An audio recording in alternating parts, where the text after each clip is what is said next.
Good morning. Hi, Sheila. Oh, good morning. Hi, Jane.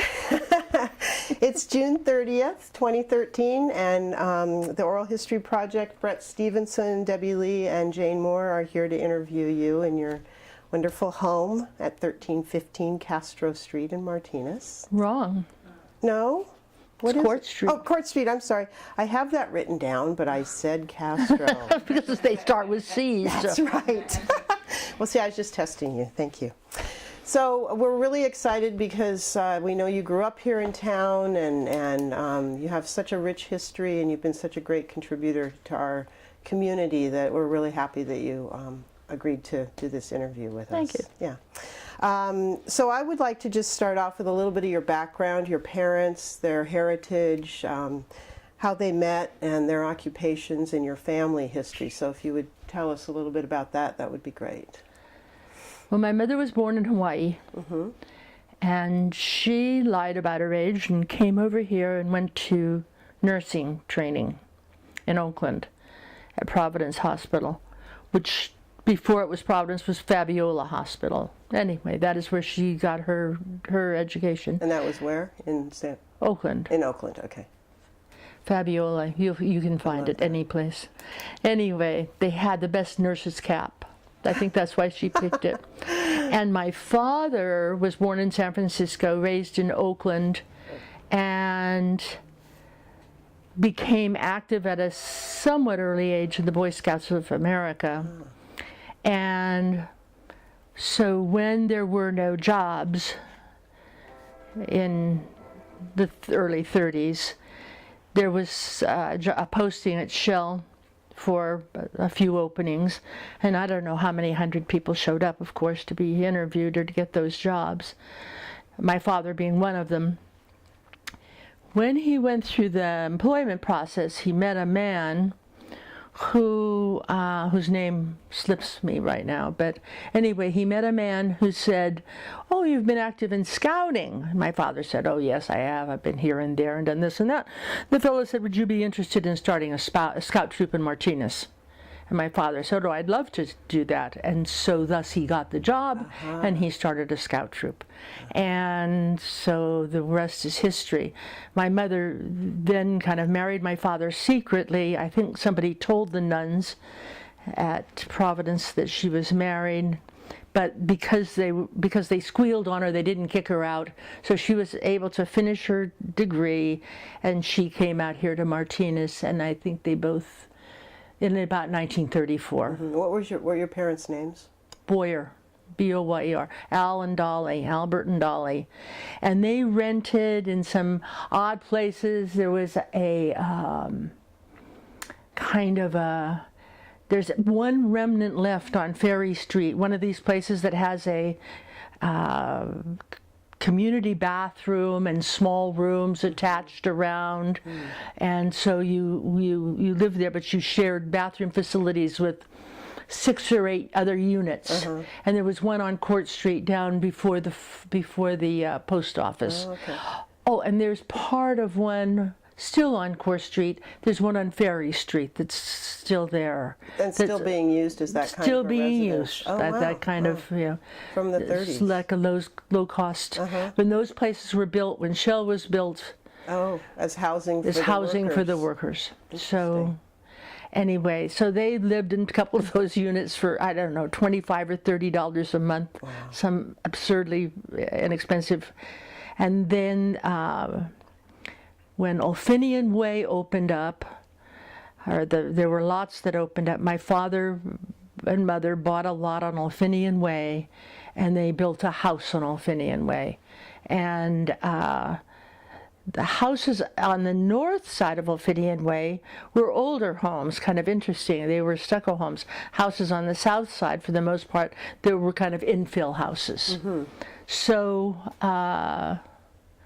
they built a house in 1937, and was that the 1145 Olfinian Way address? 1145 Olfinian Way. Is it still there? It is still there. It's been modified.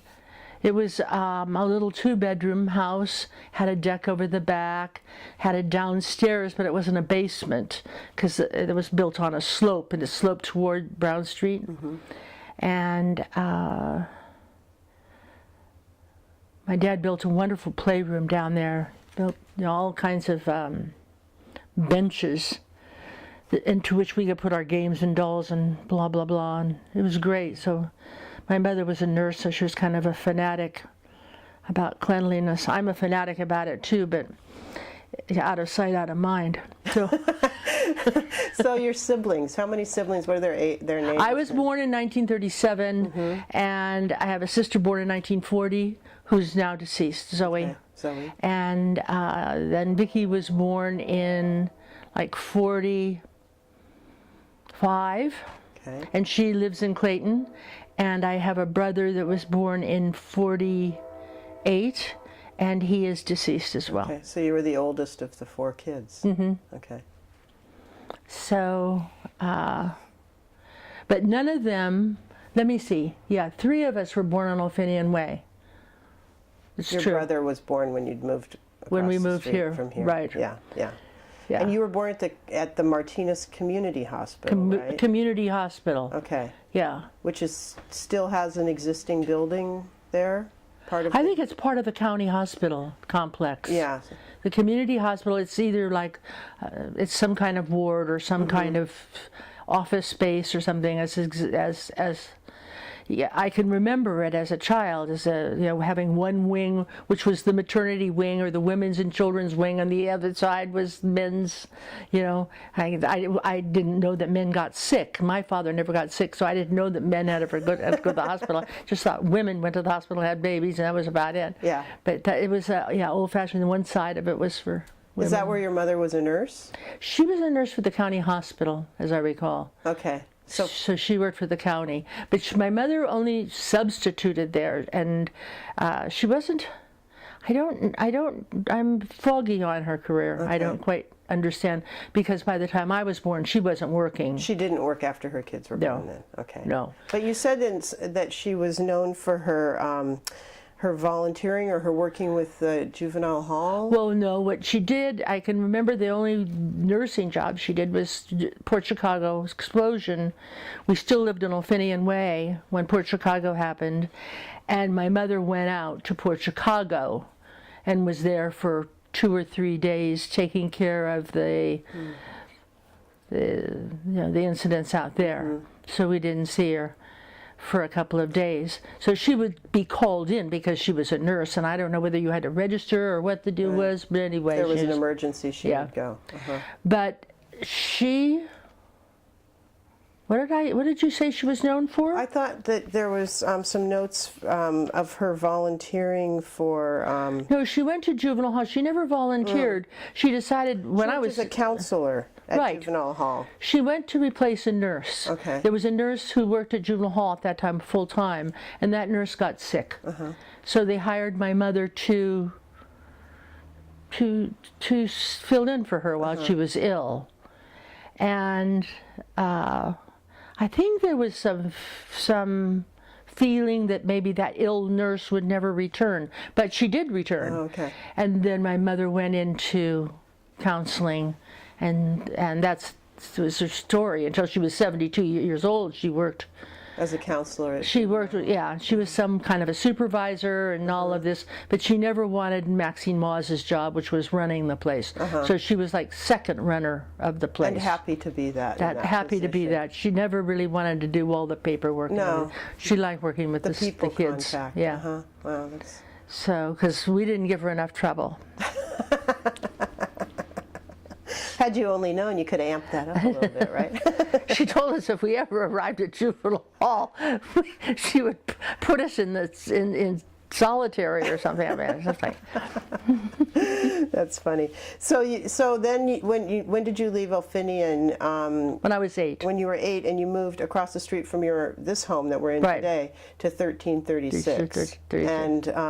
And there was something on this block. There was a house. There was an old army barracks that they were going to tear down. This across the street was a site for, as I understand it, military rest and recreation, or some kind of military facility.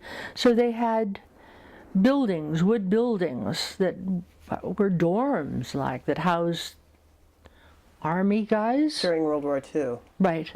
So they were going to take them away, and I only vaguely remember this because when you're 8, you're just consumed with yourself. I mean, you know how important you are. Right. Oh, that's So they were going to take them away, and where they were going to move them, I don't know. But my father, as a Boy Scout master, implored upon them to drag one of the buildings over to the far part of that lot by the creek, and that became the headquarters for Troop 181, and it was there for many years. They had that nice little private, the days before vandalism, etc. They had that little building over there. It wasn't too small. It was about a 20 by 30 wood building over on the banks of the creek, and only the creek was lower. Oh, perfect for Boy Scouts, right at the bank of the creek. I can only imagine. So my dad had his scout hall right there, and we lived here, and it's perfect. It was super. So World War II, you were little when that went on. So what do you have any memories? The lot was great. The lot was like our backyard. We had high grass.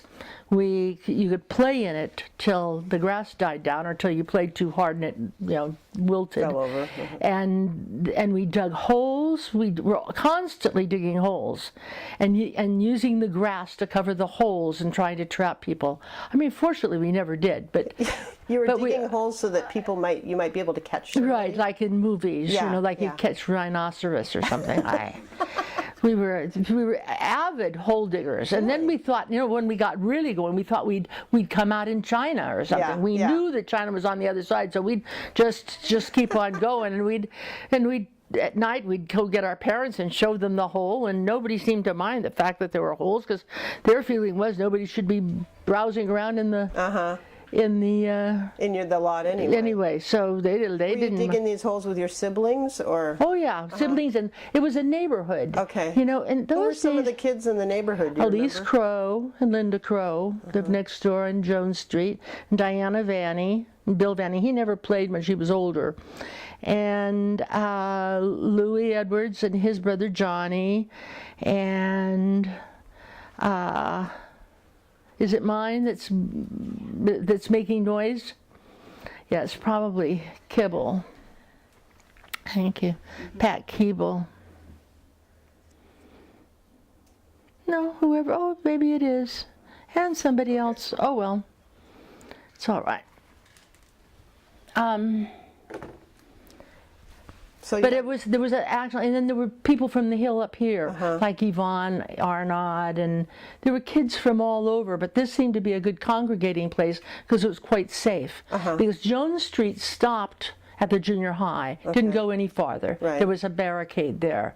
So you could sit on Jones Street with a garden hose running, like on hot days like this, just turn it on, get anybody's garden hose, it seemed, and just turn it on in the street and sit in it. And just play with the hose. And just talk. Spray each other. Oh, we didn't do that. We just talked. We were great talkers. Great storytellers, fabricators of what our dreams were. Oh, interesting. It was, in those days, it was very odd. Going to school even, you'd kind of pick up 2 or 3 would start, and then 4 and 5 and 6 would come along. But 7 or 8 kids would be together by the time we got to school, and we'd talk about our dreams and things. They were never dreams that we had. I mean, of course, because we didn't dream that much. No. But we made it up. Your fantasies. Boys and girls together, just the whole group of kids. Yeah. Feeding off of each other's ideas. And walking. We talked the whole way. Or if something happened or somebody went someplace or something, then they'd project. But we walked just down here to the elementary school, which is where the Boys and Girls Club is and where the police department and council chambers are. Those were That was the schools. Elementary school, right, Yeah. right.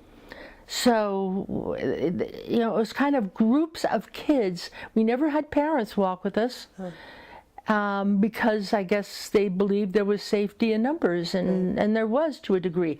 I don't even remember this, but I don't recall walking around alone very much in my entire youth. And I had a sister, and we went to church on Saturday for catechism, and we were not to walk through the park. So of course that was always a big draw to walk in the park. Which Susanna Street Park. To go to St. Catherine's, you weren't supposed to walk through that park. Right. But we often did. It's not that big a park. Was it a safety thing? Well, things happened in the park. The park had more trees. It had a pond. Oh, okay. Somebody was found dead in the pond once. Sure. Yeah. Yeah. My parents just said, okay, don't walk in the park. So, but on a Saturday morning when it was light, you figured if you were kind of late that you probably ought to cut across that corner and cut save across a lot of that time. corner. It seemed like the difference between, a lot. Yeah. And now I look at it and I think that was such a big deal going across the park. But they've taken so much out of the park, a lot of the trees, the fountain, the pond, and all that. Yeah, because it doesn't seem like that threatening now, but that's because it's so wide open. Yeah, but now it smells bad. It didn't smell so bad. Just the bathroom smelled bad. Yeah. In those days, and you didn't get too close to them.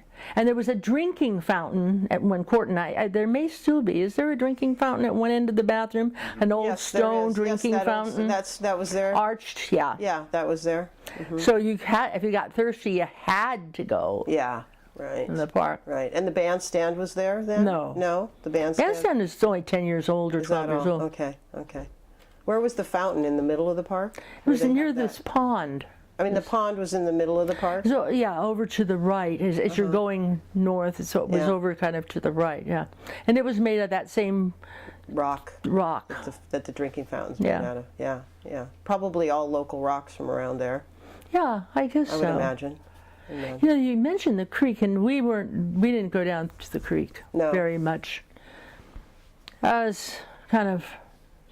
You as your siblings didn't, but I bet a lot of the boys kids did. Oh, okay. Oh yeah, and the boys could go down the creek, but did your brother or he was? Yeah. Oh yes. Oh yeah. Boys all went down the creek, and some, but very few. Girls, it just wasn't. It was kind of like a no man's land. We just didn't go down there. Stood on the bank a lot, screamed and yelled, got pollywogs from the creek. But somehow or other, you weren't able to go to the creek and come out without having evidence on you that you'd been there. So you were afraid you'd get in trouble as girls from your parents. It wasn't that you didn't want to. It was kind of the being in trouble for having gone down there. Parents didn't. It's okay if your brother went down there and got. Yeah. Well, what do you do with boys? I mean, they're going to do what they're going to do. Yeah. Anyway. True. I have too. I know. So you did mention a little earlier when we were talking before we started about that World War II, you were young, but going to the show and seeing the newsreels and the games that you used to play that were around game playing, role playing from that. Right. Could you talk a little I wish bit about I could remember. I went through a period about a month ago where all those jump rope rhymes came to mind, but they were all, about spitting in Hitler's face and things. I mean, we didn't have any concept of who Hitler was except through the newsreels. So you go to the show, see the newsreels, learn about Hitler, and come out and make up your own jump rope songs about that. Yeah, I mean, and the sides that we would pick, the Japs and the Germans. We didn't wear costumes, we didn't do makeup, but we had definite sides of Japs and Germans, and I don't know it made any difference who won. Yeah. Did your parents talk about it, or how did you learn anything? See, my father didn't go to the service because my father had bad eyes, so he was home. And even over in Ophidian Way, where there was dads gone, and a lot of, not a lot, but I mean some families with just the mother at home.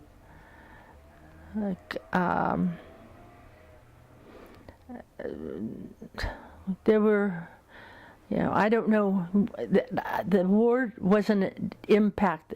The impact of the war on a kid, you saw your mother with the food stamps, you had a shortage of sugar We didn't eat much sugar anyway. My dad walked to work.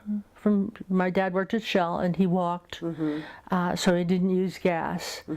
But I can remember that my father, I wouldn't say hoarded, but he would get his gas allocation or part of it in any case and keep it in drums, because we went on vacations during the war, which was kind of unusual. We went to Yosemite during the gas shortage because we had gasoline somehow or other. I don't know quite how that all played out because I was a kid, but it did work. Can I just mute? Phones are. Can we mute it? No, it doesn't. It's a dumb phone call. It's a phone call. Put it in the kitchen. Yeah, it's a phone call. This is a phone call from some dumb company. Oh. I mean, Yeah. I don't know when they were able to start that. Just recently. I mean, I'm getting a On your few cell phones. something. Yeah, yeah. So, what other outcomes of the war did you see, like downtown? I mean, I know one of the interviews we did was the canteen, which was where the old train station was. Right. Did you see, We didn't go to the canteen. No. What I remember is the day the war ended, that my father and mother got in the car, put us in the car, and we stopped downtown, and my dad probably bought 4 beers and 2 soft drinks, and we went up on Talbot Street to some friends of ours, the Kepkes, who had 2 daughters, and Marilyn and Pat and Zoe and I sat at us. They had a small table for children. They were ritzy, and we got out those little shot glasses that look like mugs. Yeah. And we had cream soda In your little shop. in our little shot glass, and I thought that cream soda was next to godliness. I mean, it was just the most delicious stuff I had ever tasted in the entire world. And we had that, and my father and Ted and Bessie and my mother drank a beer, and it was a big deal. Yeah, sure. Big deal. I guess during the war people didn't drink much. I don't know, but I know that we never had liquor in the house. Oh, okay. Okay, so that was a huge. Yeah. And to drive downtown. To drive clear across And wasn't there a big celebration down Oh, on Main yes, Street? yes, there Did was you a see day any of that? I don't remember it. I don't think so. The church bells all rang, and everybody who had anything that made noise, and Right, yeah. right. But we went up there. That's all that I really remember. I was, 7, I guess? Yeah. 7 or 8. 7. But what a great memory with the little mug Yeah. and the. Oh, yeah, those little mugs. Those little mugs were kind of fascinating anyway. You never knew what in the world went in them. Why were they made? Yeah. Cream soda Milk? to celebrate the end of World War II. Yeah.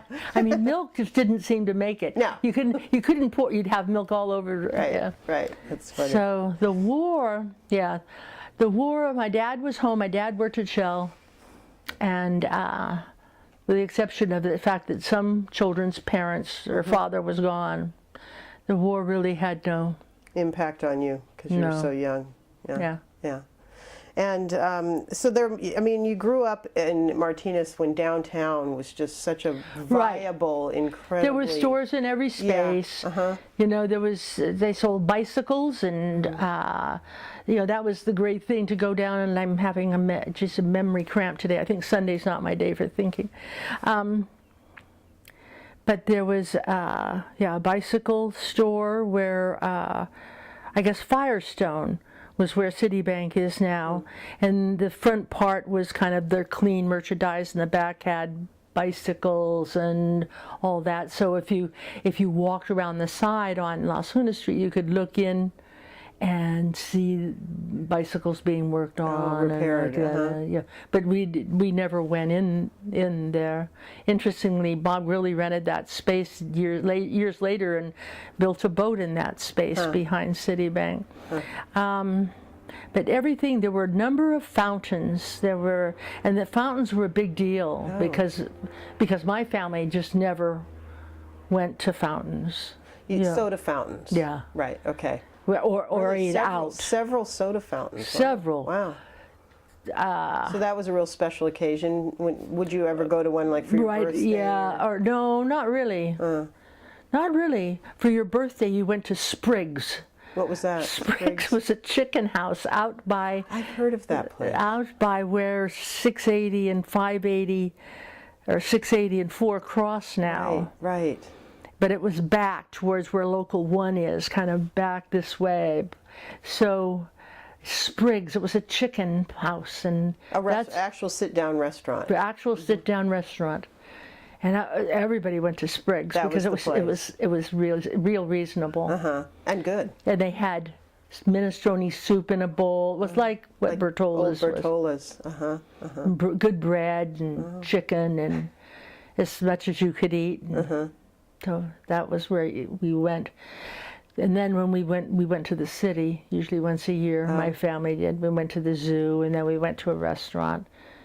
And Big celebration. So we're coming up next weekend's the 4th of July, and I know there's going to be the big Martinez parade. So were there 4th of July parades? there were parades all the time, and we were in parades all the time. Really? There never was Tell a us about parade it. the Boyer kids weren't in. What kind of parades did you?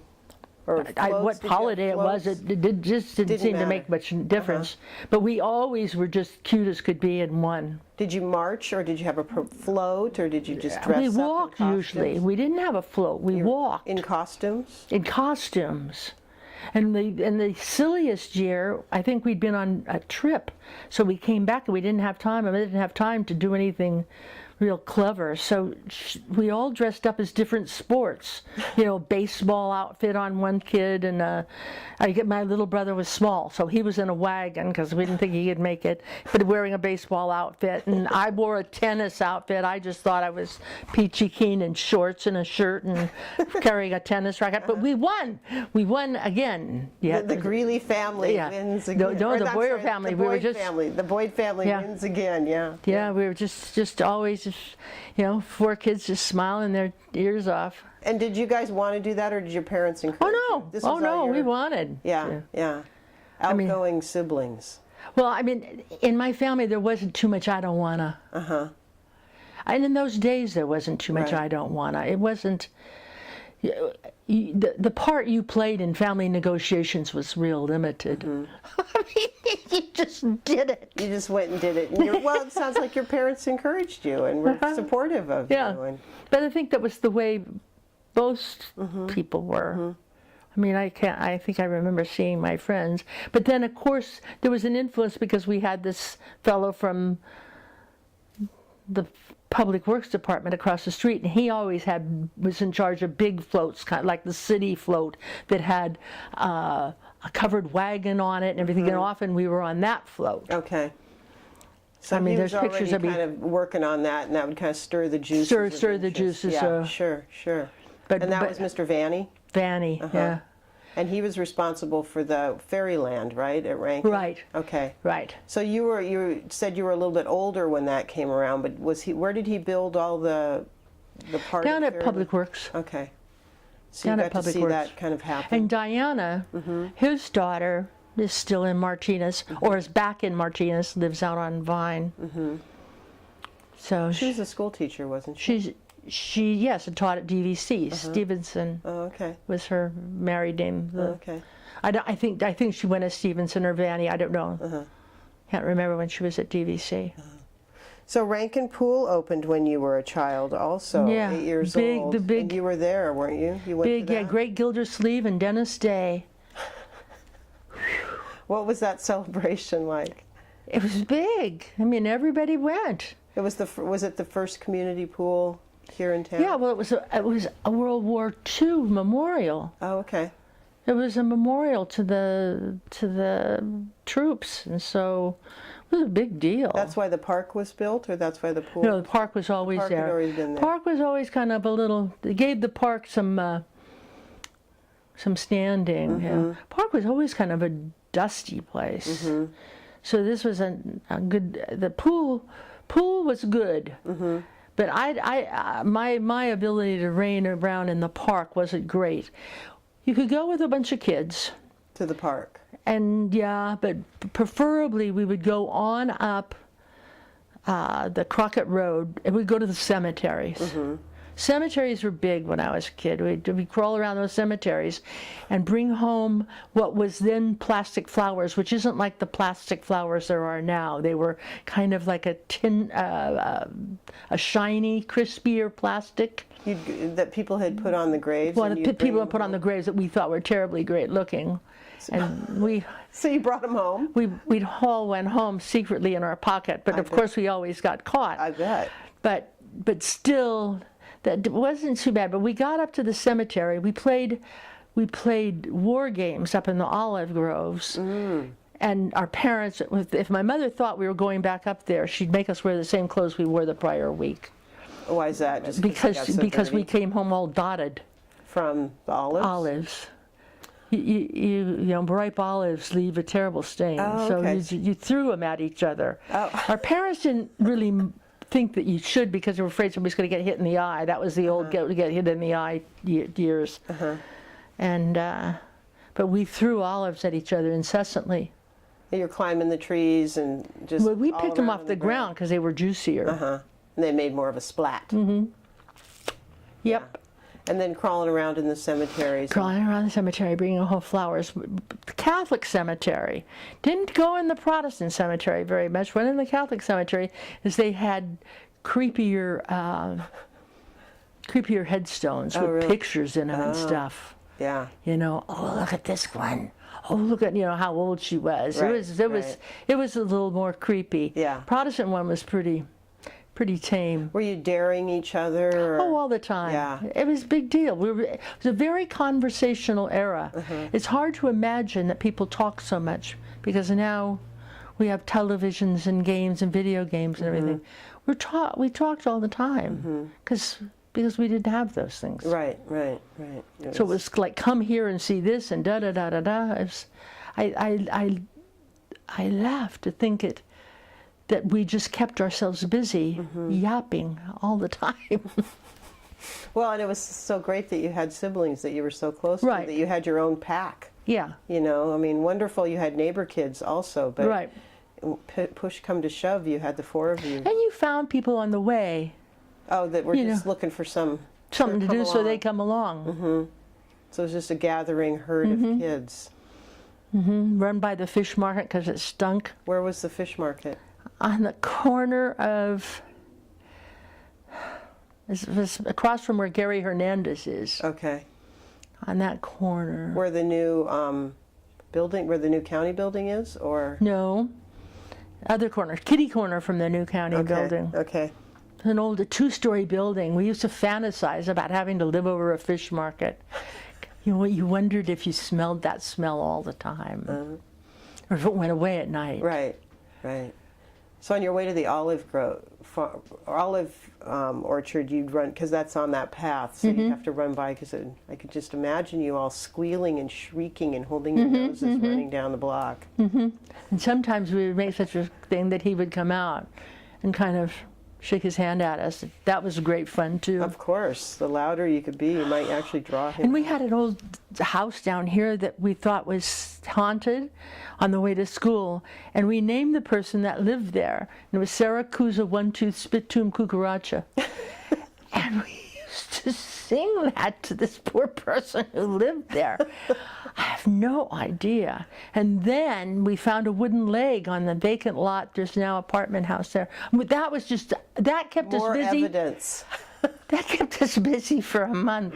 A wooden leg. I mean, imagine. Just in the lot? Just lying Just there? lying in the lot. And of course it became like 15 by 15 feet. Yeah, of course, of course. I think my mother finally went down and got the damn leg. I think she was... Oh, you didn't bring it home? You Oh, no, we didn't touch it. Oh, no. just gathered around. Just... Yes. Oh, no, we didn't touch it. Oh, no. I'm surprised you didn't try to bury it in one of your Something holes. would have happened or something. Wooden leg? Yeah. Never had heard of such a thing, really. Right, I mean, right. kind of anything. I mean, if you get, life was so simple that was just a big... Well, when you're a kid, a wooden leg in a field is that'd be pretty stirring right now. That'd be pretty Just exciting. unbelievable. That's funny.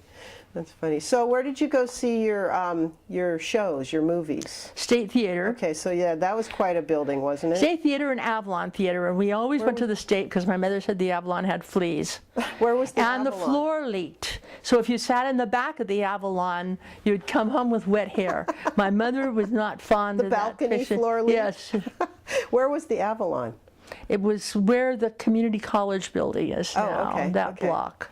So the State Theater was pretty swanky. That was the place you went. Yeah, tell us about the inside of that. because I know Inside that's of the pretty building was amazing. fancy. The ushers had pants with stripes down the sides. wow. You know, you kind of wanted to be an usher or usherette. Mm-hmm. That was, you could aspire to that because Yeah. they looked cute. They had hats, Oh, wow. curly hair. They looked just like they were supposed to look. And they didn't really usher much on Saturdays. Oh, I think and that's when you guys disciplined more. Mhm. Oh, I see. Yeah, right. But we didn't get in trouble in the show. That would have been bad form. So we didn't misbehave in the show. It was interesting to try to get to the show. We had to have clean bedrooms, and so my mother would come in and she'd do the bedroom check, and then she'd go find some obscure place like the top of a picture frame or something and run her hand along it and say, "What's that?" You know, of course it was dust, and so then you'd have to scramble around, or she'd dump out your drawers or do something vile like that. So then you'd have to hurry up to go there, and she would yell at us, "I don't care if Harry Truman comes up those stairs, you're not going to the show until that room is clean." So, yeah, I actually kind of thought Harry Truman might. He might, yeah. Come up those stairs. I kind of peek at that house you can see out, and I kept looking for him to come up and rescue us. He never did. So we'd have her hurry up and scramble and get to go to the show. But the inside of that theater was very plush, and velvet and long drapes, and it had these beautiful murals on the inside. And of course, I never knew who they were. Nobody ever told us. Nobody Right. thought they were beautiful murals at that time Right. that I can think of. Nothing was made of them. But they were full-length murals. I mean, I would say they were 25 feet tall. They were from the floor to the ceiling on the first floor. And that theater had a balcony as well. And in those days, you could smoke in the balcony. Oh, my. You can smoke. I mean, we didn't smoke. No, right. But adults went to the show and they could smoke. I never figured that out. I guess if you smoked in the balcony, the smoke didn't go anywhere. Right. You know, That it was the just wouldn't. thought. Would go up, and they were already up. So Yeah. you guys would sit down in the front, or? Yeah. Yeah, not too close to the front because you couldn't see. You figured that out the first time you got Okay. in the front row, and you went, "Is this fun or not?" Yeah, Not. yeah. So you learned. And kids sat in separate places. We usually sat on the left-hand side, about 2/3 back. I don't know. You got used to it. It's like church. Yeah, you went to your one spot.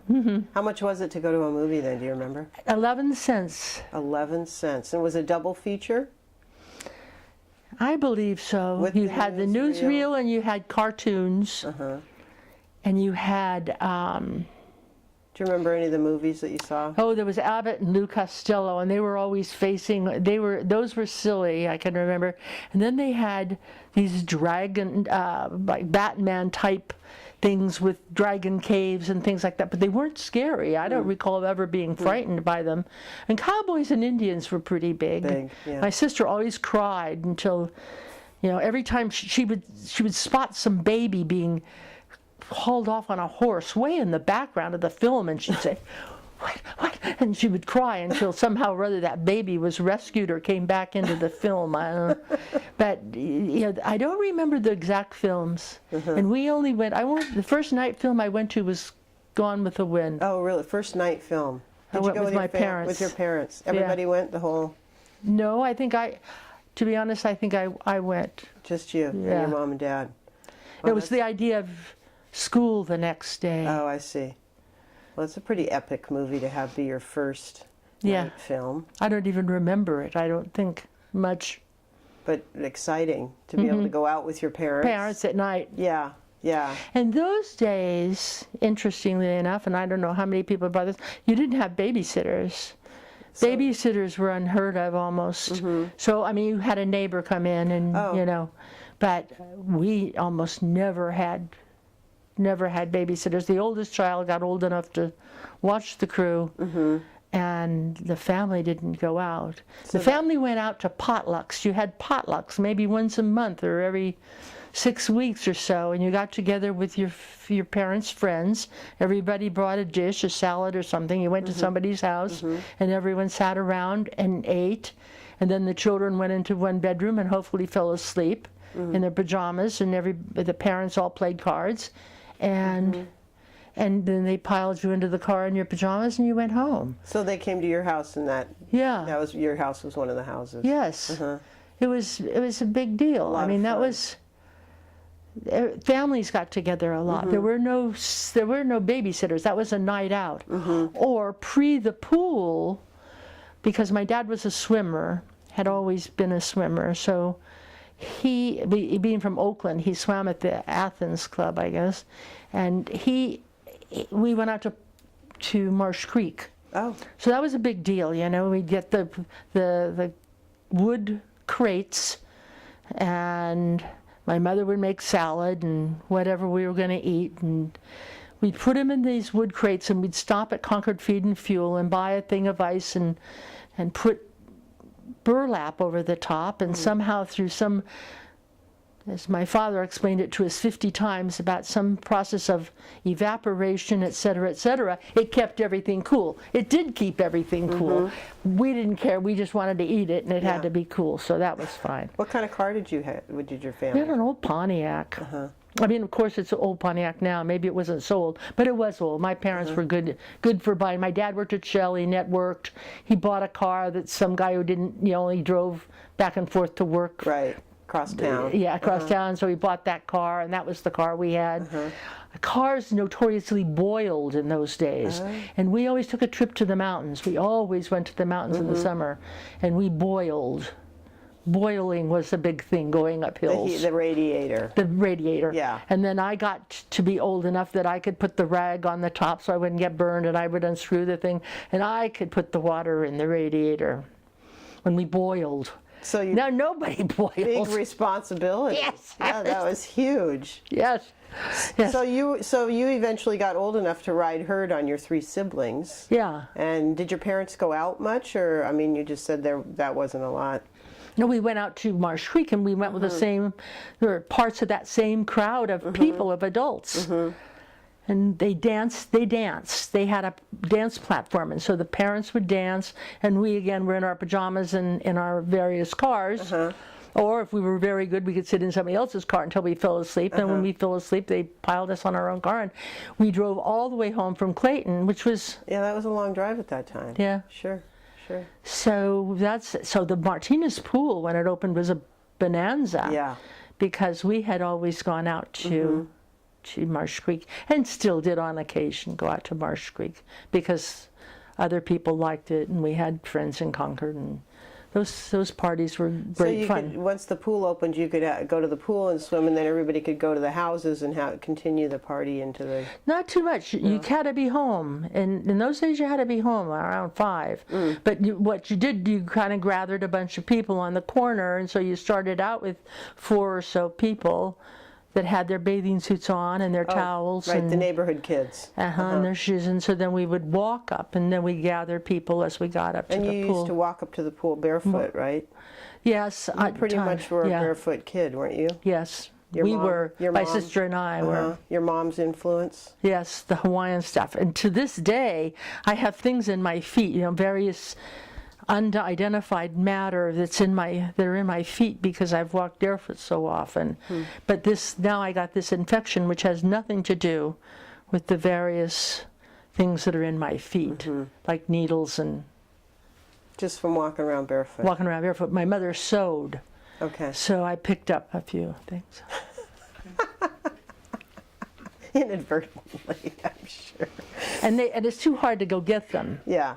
So, and they're just doing fine. Yeah. So if I get an infection, it has nothing to do At with this those. point, So- leave them where Yes, they are. right. So what was the waterfront like? You couldn't go to, you said you didn't go to Granger's Wharf and you couldn't go in the creek. Was the waterfront, The waterfront geographically, what did that look was a like? 'Cause it's phenomenal been- thing. Yeah. On this, like this weekend, there would be cars lined up clear on Court Street to cross the ferry. To get on the ferry and go over To get on the Benicia ferry on or- a big, yes. Uh-huh. And so you knew it was a big weekend because the cars were out in front. Cars are out in front, Mom. Right here in front of your house, they'd be Yes, lined up to, lined go up down to there. get onto the ferry slip. Uh-huh. It was a long way. So Yeah. they did, you just wait and wait and wait to get on the ferry slip. We would go, we had friends in Larkspur, so we would sometimes wait in the San Rafael ferry line. But my dad wasn't a patient man. He'd wait 3 ferries, and that was about, you could calculate about Yeah. where you'd, at what time you would be able to go. So how many ferries ran out of Martinez? Just one, back and Oh, forth, so back one, and it went to San Rafael and it also... No. Oh, okay. Different ferry. Okay. This one went back and forth here. San Rafael went back and forth. Where'd you there. catch the San Rafael one? In Richmond. Oh, okay, okay. So you drive to Pretty much Richmond. where the bridge is now. Okay, okay. Pretty much where But the this bridge- one just went straight across to Benicia. Right. So where was everybody going? Just to Benicia? Or just Sacramento. Sacramento? Yeah. Because the bridge wasn't there. Yeah, Right. So, But what we did do when we got older and we had bicycles, bicycles were the great liberator. sure. So, then you're older, we would go down onto the ferry, we would sneak on the ferry or get on the ferry and pay the 15 cents or 20 cents, and then we would hide in the bathrooms when we were in port.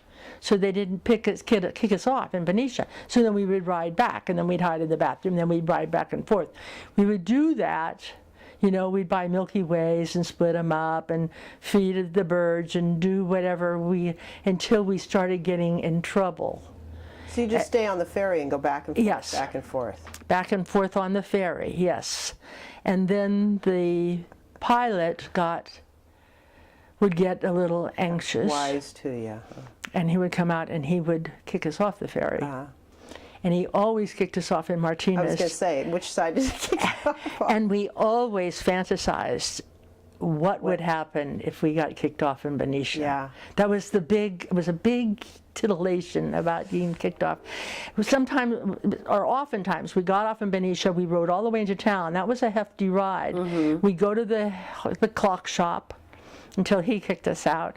We go, we had various little places that we'd stop and peek and say hi and get kicked out, Right. or not kicked out, but asked to leave, yeah. or I think you've been here long enough, or something nice like that.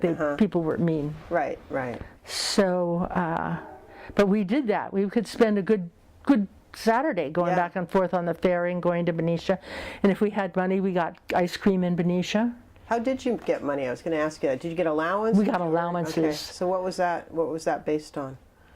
Just money so that you could learn how to spend and save, or did you have to do I chores suppose that's to what your earn it? parents thought. We had to do chores, but we didn't get piecemeal by chore. Right. You just got I think we just got 50 cents or something. a month It was or just a week or a week. We got paid weekly, okay.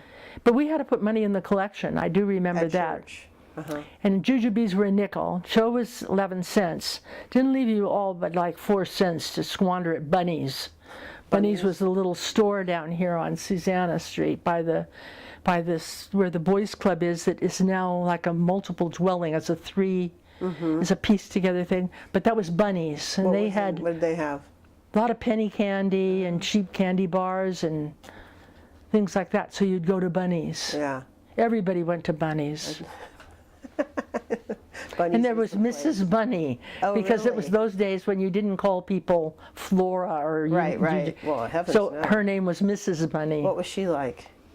Well, she's like a typical candy store owner. She didn't have a whole lot of sizzling personality. She But she probably could- was kind of fed up with little kids. But she got you the candy. Did she? Yeah. And so was there a fountain there also? Was No. that one of the fountain locations? No, just candy. Just candy. In the display cabinet. It on was the all behind the glass. counter. Yeah. There was nothing you could handle and Right, yeah. right. Bubble gum, a penny, yeah. A lot of penny stuff. Yeah, so for 4 cents you could kind of... Spread it out during the week. And my mother wasn't one that approved of bubble gum too much, so. No. Well, you said you didn't eat a lot of sugar, so Yeah. that must have been a real treat to be able to go to Yeah. a candy store with your 4 cents. frivolous 4 cents. Yeah, we weren't candy people. That's funny. But we baked in those days. Oh, yeah? Kids baked. Oh, kids did. Yeah, you baked cookies, you baked cupcakes, you baked something every week that you had for dessert. My mother was like, the nurse of the year. She had a vegetable and a starch and a meat, and we had dessert. We had a salad. You had dessert every night or just on the weekends? No, we had dessert every night. But it was like a bowl of fruit or, things like of that nature. Cobbler, my mother canned, we canned. My mother canned, and her minions helped her can. Did you have bake sales or anything? Did you ever do anything like that? I think the church did, and she participated in those. Right. And when she got older, she figured it out that it would have been cheaper, rather than participating in all the bake sales, to just have written a check at the time she made the cobbler. But she was a good cook, and we canned vegetables. We used to go out and buy lugs. Did you go out to the valley to get that? No, we went out usually to Clayton area, Concord area, back at Concord, out Ignacio Valley Road. So what was in the prime of your childhood, what would be considered the outskirts of town? Because, like up Alhambra Way, Highway 4 didn't go in until 65? Yeah, in 680, I mean, the street out to the freeway, that wasn't there. That was all orchards. You mean Alhambra Avenue? Alhambra Avenue stopped. So then you had to turn left, and that was a dangerous intersection. That was, Where did Alhambra stop? What cross street that we have now? Like H. Oh, okay.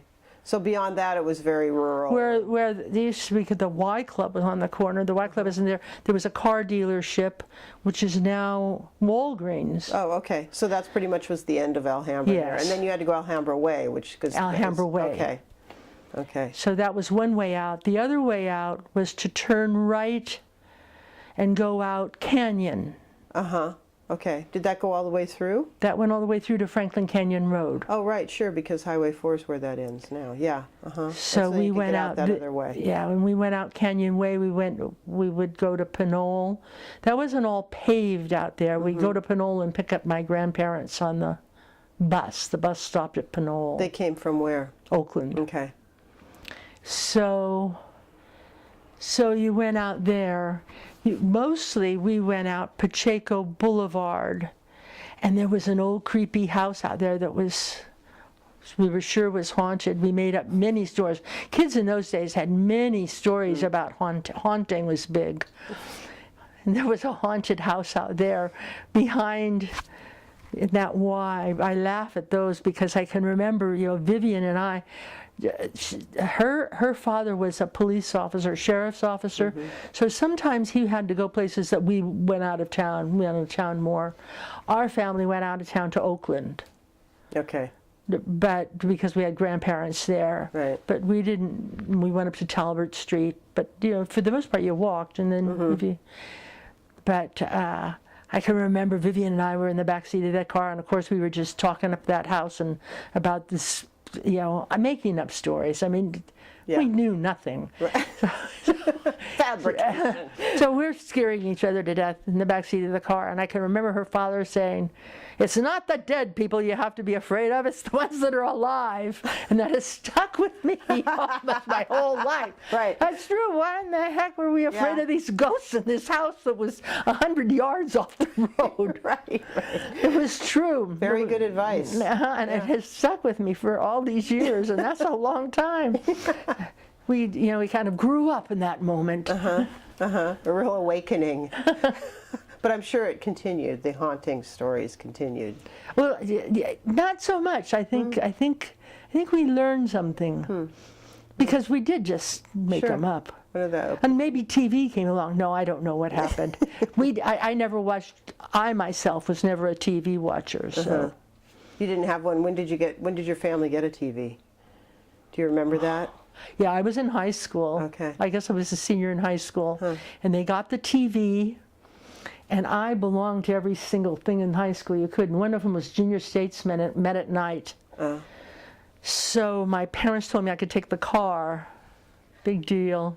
So I went out to the high school and I went to my meeting. Somebody asked me for a ride home, and I've always said, "Oh yeah, sure." So they lived out in Mountain View, which was an area I knew nothing about, and all the streets don't go clear through. And I wanted to get home to watch something as inane as Arthur Godfrey or something. I don't know what it was, but there was something I wanted to get home and see. I got out there and I got this person home, but I mean, I was as lost as I didn't know where in the heck I was. Well, I ended up kind of with my axle on a rock. Oh my gosh. That was in a ditch, in a place where I tried to turn around, and I went off, and then I went up on this thing. So, in my old Boy Scout training, I huffed and I puffed, and I walked up these stairs, and I knocked on the door and said, "I'm parked out there, and I think my axle's on a rock. Do you think you could help me?" "Oh, sure." So these two gentlemen came out and picked up the car off the rock. Wow. and moved it over to the sidewalk. And I said, "Thank you very much." And I drove away, and not to venture into Mountain View in the dark again in my life until I was a grown-up. But yeah. And I didn't get to see what I wanted to see. And I never did watch television. I went all the way through college. There was a TV in our sorority house. I went to DVC. I never watched it because I was on the newspaper, and we worked at night. Yeah. And just didn't fit into your schedule. And at college we had one TV for our sorority, and that involved walking downstairs to go watch television. I mean, it just seemed like it wasn't that good. So I just never watched. And then when I got married, we didn't watch TV, and we didn't have a TV. And then I think we bought one for the Olympic Games, one Olympic Games, Bob and I did. But we just weren't TV watchers either. Yeah. Never, and I never have been much. Yeah. And now that when I got sick, started getting sick, my friends bought me this TV that's in here, and I wonder why. I just think I've banished it down to like 4 channels. I keep calling the company and say, "Can you take away all of these things?" I mean, I don't watch it that much. Yeah, yeah. Never did. Never will. No, just not. Yeah. Well, there's so many commercials. There's no. There's no point in watching. Right. So high school sounds like you graduated from Alhambra High School in 1955. Sounds like you were really active. I was pretty active in high school. What were some of the highlights? I think I was student body secretary, because that was about as high as you could go. And I was in GAA. What's GA? Girls Athletic Association. That worked after school. It was sports. What sports did you play? All of them. Volleyball, basketball. Tennis? I didn't care for baseball so much. Tennis, archery. Where was the high school located at that time? It was there. Where it is right now? Okay, on Alhambra. And there was a big building that sat back against the hill. I don't know how it's configured now. Is that big building part of all of it still there? I forget. No, now you go up the street, and I think the offices are over to the left. Now, in those days, they were to the right. There was an old stucco building, 2-story, Spanish style, red tile roof, attractive. Yeah, really classic. Yeah, but not nearly big enough for the school, so they started adding on bits and pieces that didn't go with each other. And so I guess this goes together a little better. I don't know. How many people were in your graduating class? Do you remember? 100 and something. And did you participate in the big reunion that happened? Was it last? I went. Yeah. But I didn't put it on. I think my days of putting things on passed. You've done that. I did that, and it's, you get to an age when you're tired of folding up tables, and folding up chairs, and wrapping up stuff. Yeah. Well, you've already contributed so much, which I want to talk about in a little while. I'm tired of that. Did you enjoy seeing people and? Yeah, but in the Martinez, you just you're sitting. I belonged to Lioness, and half of the Lioness were in my graduating class, so. Wasn't anything big and different. So we changed clothes and we went to a party. Yeah. I mean, I'm sorry to be so cynical, but it's okay. Well, Yeah. there are a lot of people that, because we had an oral history soundbite booth that weekend out in front of the museum, and there were a lot of people that came from far away for it. And so we did do we did the interviewing, and it was really great. Some of the memories, people talking about their favorite teachers and some of Oh, their, good. yeah. So, shall we go back just to the high school a little bit, your high school days? You were talking about your favorite teacher. Miss Weehee was my favorite And teacher. what did she teach? English. Okay. Oh, well, that's perfect because you loved English, didn't you? I don't know that I loved English. What was your favorite, or did you like all of it? Do you have a I favorite? pretty well liked school, Mm-hmm. and I never missed a day. Really? Perfect. And I think one of my classic stories is that I was embarrassed because I had never missed a day. I managed to get sick on holidays, so I Good never time missed a day of management school. skills. Yes, so I asked my mother, I said, I don't want to get this silly award for perfect attendance or something. Can I cut school? And she said, yes. So Bob and I cut school. Bob, your Bob future Grilli, your yeah, my future Oh, husband. so you met him in high school. Mhm. Okay. Okay. We cut school and we went up to the beach someplace. But somehow or other, I didn't feel well that whole day. So it wasn't all that great fun to have cut school. Interesting, sure. So that night there was a dance, and of course if you cut school, your name was on a list, and or if you weren't at school, your name was on a list and you couldn't go to that dance. Mm-hmm. So we showed up at the dance wanting to be kicked out. I mean, it's just ha, and we weren't on the list. Oh. Bob, because he often cut school, and there's no point in writing his Right. name down, and me because I never cut school, so And everybody they figured just that assumed I was yeah. doing something else. So on the records, you had perfect attendance. I did, and I got a little silver A. Oh, really? Mm-hmm. Probably real Lovely. silver too. Yes, it's very small, so it couldn't have gotten much for it, but yeah. Yeah. But in high school, I liked school, Uh-huh. and I was in the band, so I went an extra period. What instrument did you play? I played clarinet and saxophone. Oh, I was in okay. the band and the dance band. Mr. Tutt, because he was the band teacher, and to get me to school on time every day for 8 o'clock band, picked me up in the morning at 7:45. It was 7:45 or some ungodly hour. I've never been a really good morning person until I kind of wind up. Mm-hmm. So he picked me up every morning, and for the good part of high school, and we played at the football games. We didn't have a small rally band like they do now for basketball, but we played all the football games and marched. In the parade, did you march in the parades then? As We the marched in the band? parades. We marched in- Homecoming parade and. We marched on the field. Oh, okay. I think they do that now. They have during halftime they march. We did that. I don't recall marching in civic events too much. I think probably maybe once or twice a year, but not as much as Miss George does. Mm-hmm. But it could be.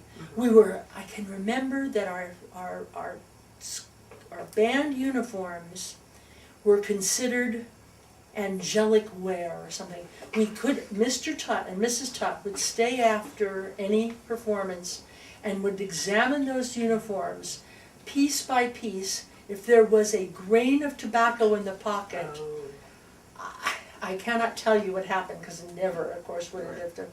We would, they if there was spots or anything, they spotted them, but they treated those uniforms, and I would hazard those uniforms must have lasted well beyond their life. 10 years. Because Did they keep them at the school? Yes. Uh-huh. and you checked them in after every wearing. You didn't slop around or Right. lounge around or something. When you were wearing that band uniform, you'd be proud of that uniform. And what did they look? Were they blue and gold? They were or blue and gold. With the And they gold were a stripes? serge, a hard serge, Uh-huh. more, probably tougher than anything they make now. Did you have hats? And we had hats. We had like a military hat that came around, like a seaman's hat, and we didn't have feathers or any of that stuff. But those uniforms were kept up, and we participated in like band day at Cal, and we participated in a few things where we loaded up on the bus and went out and cooked our brains out someplace and competing. But we were very, always very neat and tidy. He just made that so. Mr. Tutt, he used to use his baton and itch his ear. Tutt? Mm-hmm. And his wife obviously sounds like she was his right hand. Yeah, she was quiet, she never made any, but she would come in and she would help. Did he have any kids in school? He did, they were younger than us. Uh-huh. He had a boy and a girl. I think the girl teaches at, or taught or teaches at Las Juntas. Mm-hmm. I don't know. The boy is, I don't know. Great memories. Yeah. They're really. It was, school was good. Uh-huh. It was a good thing. Journalism classes were good. We had a Mr. Parker. I wasn't all that enamored of him, but that was all right. Everybody else was. Yeah. But So you worked on the school paper. I worked on the school paper. Uh-huh. I probably was editor of the school paper. Yeah. I took journalism real seriously. Mm-hmm.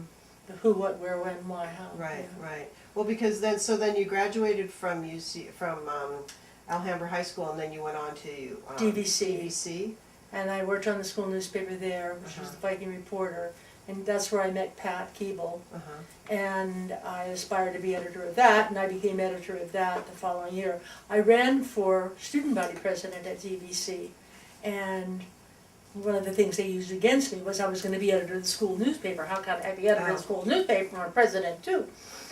Plus, we went to DVC, or I went to DVC at a time when a number of people were coming back from the Korean conflict, Uh-huh. and so we had all these older vets Oh, coming to who school. some of whom aspired to be things as well. Mm-hmm. So the young people didn't necessarily run the place. We had all these So vets what who was were. that like, being at DVC with a student body that had did you, I liked it. yeah, I kind of. bet that would have been interesting. And, Yeah, it's just that it was more fodder in the field as far as I was right, concerned. right. And these guys were coming back from just an ugly war. Yes, And yeah. trying to really Yeah. get themselves back on their feet again. And DVC was a good place for them because it was a real nurturing. It was good. There were a lot of good people there. The student body was diverse. It came from Pittsburgh and Antioch and Concord, Pleasant Hill, Martinez, Walnut Creek. So you think about it, the student body was diverse, so they could really find a community to identify with, and vice versa. It was good. I liked it. And did you go 2 years there? I went 2 years there, and And I did end up Viking Reporter editor. And then I went to Cal, and I was at Cal for 2 years, and I went into, my parents said I couldn't sponge off of them any longer, I had to decide to do something. So they were going to kind of wash their hands of me.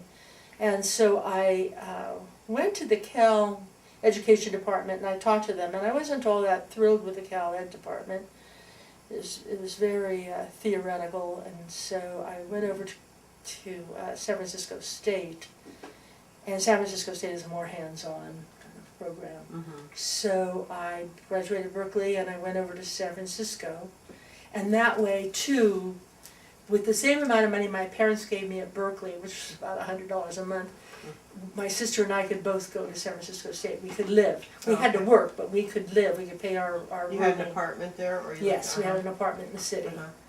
And Ann Holton moved down with us, and so we rented a place, and $88 a month or something. Wow. And so your focus then was on Education. So I took that up. I went to work in the summer sessions office. My sister went to work for Bank of America, and so my job was on campus. And I went and talked to them at the Gator, but by that time I was older and more sophisticated, and I just said, I'm going to get out of here and start working at some point. No more fun. So I just stayed. I worked as much as I could. I helped the head of the department write his thesis from USC, and worked in the summer session office, and got my job here. I kept anticipating I was going to be finished in February. The old semesters went till February. February They of didn't 62 end. or February of, do you have a year? February? 62, I guess it would be. Yeah. Well, I have you said that you graduated from San Francisco State in 62. 59, I graduated from Berkeley. Berkeley in 59. So I would have graduated from Cal State, or San Francisco State in 62. 61. 61, Okay. yes. And so gosh, can I remember? So you were hoping to get back to Martinez for teaching? I was hoping to rest. I was going to finish in February, and I was going to come home, and I was going to be a sloth. I was just going to be a rest. I had been going to school all this time, and I was just going to rest, and it was going to be wonderful. And so I came home at Christmas. I went back to San Francisco State. I got a phone call from Willard B. Knowles, who was the superintendent of schools, In Martinez. and he said, Sheila, the teacher didn't come back after Christmas. We'd like you to take his position. And I said, well, I can't. I haven't really finished school. Da da da da da da da da da. He said, well, see what you can do. You're pretty creative girl. So I saw my master teacher the next day, and I said, you know, I got offered a job in my own high school. And she said, I'll sign you off right now. Ah. So I saw my other master teacher. They signed me off. I went to state. They signed me off. I called Bob Grilli and said, we weren't speaking at the time. Bob, what are you doing this weekend? Could you bring your pickup truck down to my apartment? So he moved me home to Court Street, and I moved in and I taught at Alhambra for that semester. And you weren't really comfortable there, right? It was No, it was okay. Okay. I taught, my department chairs were Miss Weehee and Oh, there you go. and Miss Fitzpatrick, who had been my American history teacher when I was there. So they were the people who I reported to. Although I didn't have to report much. I was very diligent and I worked hard. And What was the class you were teaching? I taught English and I taught world history, Oh, okay. which had just become a requirement for freshmen and an elective for sophomores. And I think I was about 2 chapters ahead of the kids because that wasn't my field. But it worked out just dandily. It worked out dandily. I had the 2 brightest kids in the sophomore class who took it as an elective, of course. So I read real quickly and well. Yeah, but, you had to stay ahead of the game. And ironically, one of them I see often, Who's Tom that? Taylor. Tom Taylor. Wakefield Taylor's son, who now lives in New York. But when he comes out here, he always stops and sees me. So, That's nice. That's nice. so anyway, And then did you move on to? You went on to Clayton Valley, I did. and you were teaching journalism there. Was that it? I taught journalism and I taught English. Okay. Were you there for a longer stint? You taught there for. 5 years. Uh-huh. I taught journalism and English at Clayton Valley for 5 years. And it was good. I had college preparatory English, and I had the school newspaper and the school yearbook. And I had the yearbook for 2 years, and then I gave up the yearbook. It was really getting, the students wanted to put out a newspaper every week, Oh wow. and that gets to be kind of time consuming. Yeah. So I gave up the yearbook. And it was just we just did the newspaper every week. Was it fun being the advisor, the teacher for It the was- newsletter? It I was think that would. it was great fun. I had good students. They I mean I did have good students, and they worked real hard. They took it seriously. They took orders well. They didn't get in too much trouble, as a school newspaper is inclined to do. We put out a good product. I was always very happy. I had a portable, so it kind of separated my room from the hoi polloi. We were out there by ourselves, and Sounds like a gave good the fit kids for some you. freedom. Uh-huh. And, Uh-huh.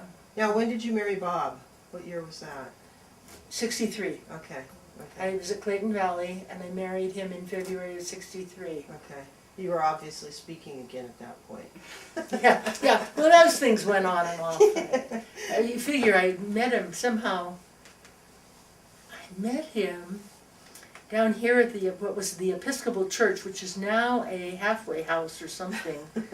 Down here, it was, what street is it on? It's at the end of Las Juntas, where you have to turn. If you don't turn, you drive right up the stairs. Oh, right. Anyway, he and I both attended some kind of youth group, and that was when we were 16 or something. Oh, so yeah, you've known each other for a long time. We've known each other for a long time, so it got to be kind of like we're gonna do this.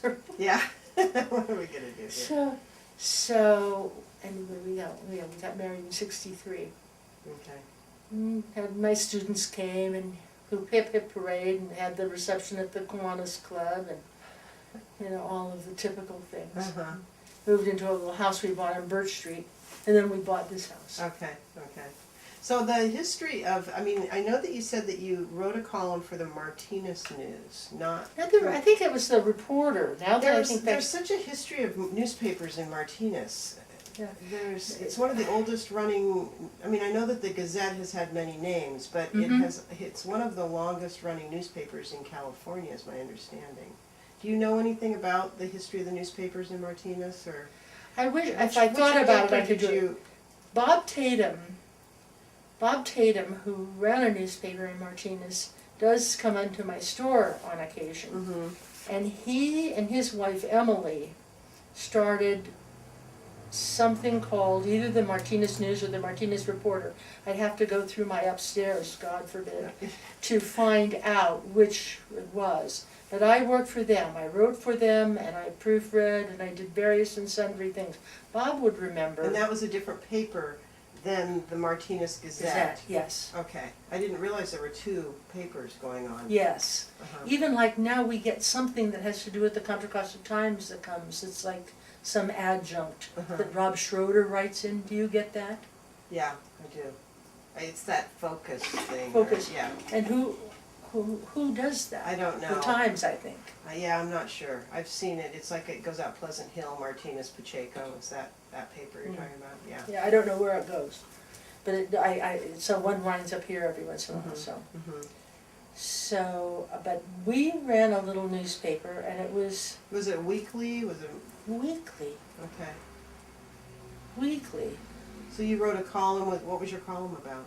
It was, who's going on vacation and everything. It was like a column one. Uh-huh. In fact, I don't know when column one started, I don't know. but it may have started as we ran kind of try to write more of a homey Mm-hmm. thing. Everybody has an idea. Every journalist has an idea about what the ideal newspaper would be, and whatever this was, it was the vision in Bob Tatum's mind. Okay. Who's a good newspaper man, but He started it. he started Okay. this little newspaper, Okay. and he lived in Concord, Mm-hmm. and I don't quite know what the demise was, but Emily died, Mm-hmm.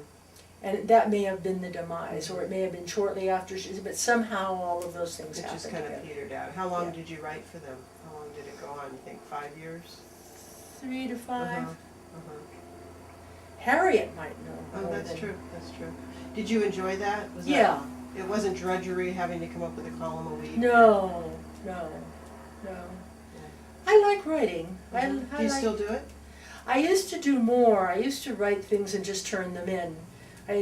People's obituaries and Mhm. marriage stories. Somebody I knew got married. I used to write the story and turn it in. But you don't do it professionally. People don't ask you as much. And and then I have Patricia, and Patricia always is so critical. I say, okay, you do it. Who's Patricia? Keeble. Oh, okay, right. Pat Keeble, yeah. who was the political editor at the Contra Costa Okay, Times for right, years. right. So, Well, it's at least, I've just learned today, nothing else, you should be writing down your childhood stories because they are so rich. I know. They really are rich. It's great to have them in this interview, but I know that if you picked them apart one by one, you could come up with a lot. Well, just because you asked me, I started thinking of some things. I mean, it's just true. I mean, life was so different in a sense, and it was, I mean, I have to say it was richer than carrying Yes. around a cell phone. Oh, absolutely. A terribly rich time. So rich. You had such an amazing journey of occupations, from I did.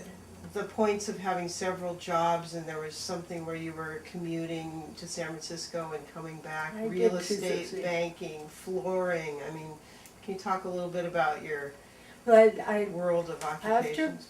Bob and I got divorced, I went to work. What did I do? Wonder what I did. There was something about the a flooring company. Well, I did. I went to work for Conklin Brothers. That's right, Conklin Brothers. Went to work for Conklin Brothers, who is a big flooring company throughout the Bay Area with carpet tack and something nail, carpet nail, floor nail, pad nail, and carpet tack. Can't remember now. They used to advertise on the radio. And I worked for them in Walnut Creek, and it was a commission. I'd never really worked commission for, so that was interesting. The interesting thing is that after I left Conklin Brothers in a couple of years, I kept getting commission checks. That was a wonderful thing, because all your work doesn't come in when you sell it. Right. So that was nice. They Yeah. kept sending me the money on the jobs that I sold that didn't get done because some of the work was commercial over there, or more of it was commercial, and Bob and I did mostly residential. So I did, I worked for Conklin Brothers. And then from Conklin Brothers, from Conklin Brothers, There was an Allied Manufacturing. right, I did some things. I did books for Gay Lee, who had the little bookstore. What were you a reader for teachers? I was a What that? reader. That was what when I did was that first mean? in the floor covering business. I was a reader. In those days, they had a certain amount of money in their budget in the schools for readers, for English teachers, because it was felt that English teachers had too heavy a load. Because if they assigned an essay a week, they had okay. all of those papers. Okay, so you read. And our papers class for them. sizes were big. When I taught, our class sizes were between 35 and 40. That was Wow. big class Really? size for English. For high school. So, yeah. Huh. So they had readers. So you were reading papers. I and was reading grading sets. them. I would drive out to Clayton Valley, pick up a couple of sets from people, and read them. Read the paper and write comments and. Did you grade grade them also? And you had that criteria because you had been a teacher, and so Right. so that's why you were qualified. And if to they do had that. a different rubric or something that they Uh-huh. wanted you to look for, in a They would particular, tell you they that. would tell you that. So. Uh-huh. So I did that for Huh. a couple of years while I was at Frontier. Uh-huh. The reading. Then, of course, as with all things, the money runs out. Yeah, sure. And then, so after Conklin Brothers, I did something, I'm sure. But anyway, I know what I did. I went to work for Valco Drug. Downtown. I went to wow. work for Valco Drug. I didn't go downtown. I became their accountant. Mm. And I had an office in Concord with Macy Company, who was their accountant, their real genuine pay-for accountant. And they gave me a desk in their office, and that was fun. I worked with a whole bunch of new ladies who did their clients. Macy had Quarter Pounder and various and sundry clients in the area, and their girls were assigned to those. And I had a desk in the back of the room, and I did Valco. I didn't do all their accounting, but I did their payroll and a good part, all their accounts payable. Yes, I did their accounts payable. And I didn't do their accounts receivable. I didn't bill for them. I don't know who did their billing. Well, I don't think they had many. They kept a tag system In the store. in the stores. So you could run a tab if you. Yeah, right. Uh-huh. Those were the days. But I did all their payables. It was interesting because there was more than one store, and and they broke up their orders. They'd order a big order, and then such would go here, such would go there, so and so would go there. So it was interesting. I did that for Valco Drug, and I'd still be there this day if Penn had his way. I kept saying, Penn, I'm going to quit this job. It's just not that very interesting. I mean, I could get it done in the time I have. So they just give me another task. So, I mean, they gave me payroll. So then I mastered the payroll. I said, Penn, I have to go. I got it. Well, you don't sit down very well. I don't sit down very well. Yeah. I didn't smoke, and I used to have to go out and take breaks with the gal just because I wanted to get out of my seat. Yeah, right. So And you were doing banking in San Francisco and then real from estate? from Valco Drug, I guess I did some odds and ends, and I went to Allied Muffler and sold mufflers, and that I was supposed to go there for a couple of weeks. And after a year, I said, I'm leaving this job. And a friend of mine was working in the city, and she said, they're looking for a loan assistant in real estate. And I said, well, I might as well try. So I jumped on BART, forgot my glasses, interviewed in dark glasses, and kind of taken off every once in a while. I mean, I felt like a fool. It was on like the 11th floor of a building, and I was nauseous every time I looked out the window. I was like, oh God. Finally, I had to tell the interviewer, if I'm behaving peculiarly, it's because I can't see. I mean, so anyway, they gave me the job. Imagine that. And that was great. It was a good job. I liked it. It was real estate lending, and it was mid-market, which in those days was about 3 to 7 million, mostly small shopping centers, block-in shopping center 7, like the one that just burned in Antioch, medical buildings, etc. So I worked there, and it was great. I like commuting to the city. June commuted to the city as well. Oh, nice. And made good friends there, and It was challenging for you. It was fun, and you didn't have to come home after work. You could go across the street on California and find any number of watering holes to have a snort. Harrington's was up the street, and so Good times. yeah, it was good times. It was just I bought ballet tickets, and some Friday nights we'd just go up and go to the ballet, come home late on Barton.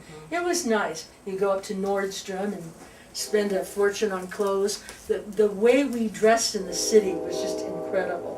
We wore 3-inch heels and a suit and blouse and tie or bow, and you'd have. What time period is this? Late 60s, early Yeah. 70s? No, I think there were some casual Fridays, but not Yeah. where I worked, Really? certainly. No. It was a whole different. Everybody dressed well. Right. Slacks? No slacks. No slacks. No slacks. Always a skirt and heels. No, that's not true. Toward the end there, you could wear slacks if they matched the coat. Right. But it was a pantsuit. It wasn't just. Pantsuit. Yeah. Right. So. It was a fantastic time in history to be in San Francisco. Right. Everybody wore hose. Nobody didn't wear hose. Right. Nobody wore spaghetti straps to work. No flip flops. No flip flops. You hired young people. They dressed well. Yeah. If they didn't dress well, they didn't They get didn't hired. get the job. Yeah. Yeah, Right. so- Right. So I did that, and then that bank moved to Walnut Creek. Oh. And I moved to Walnut Creek with them to the Golden Triangle.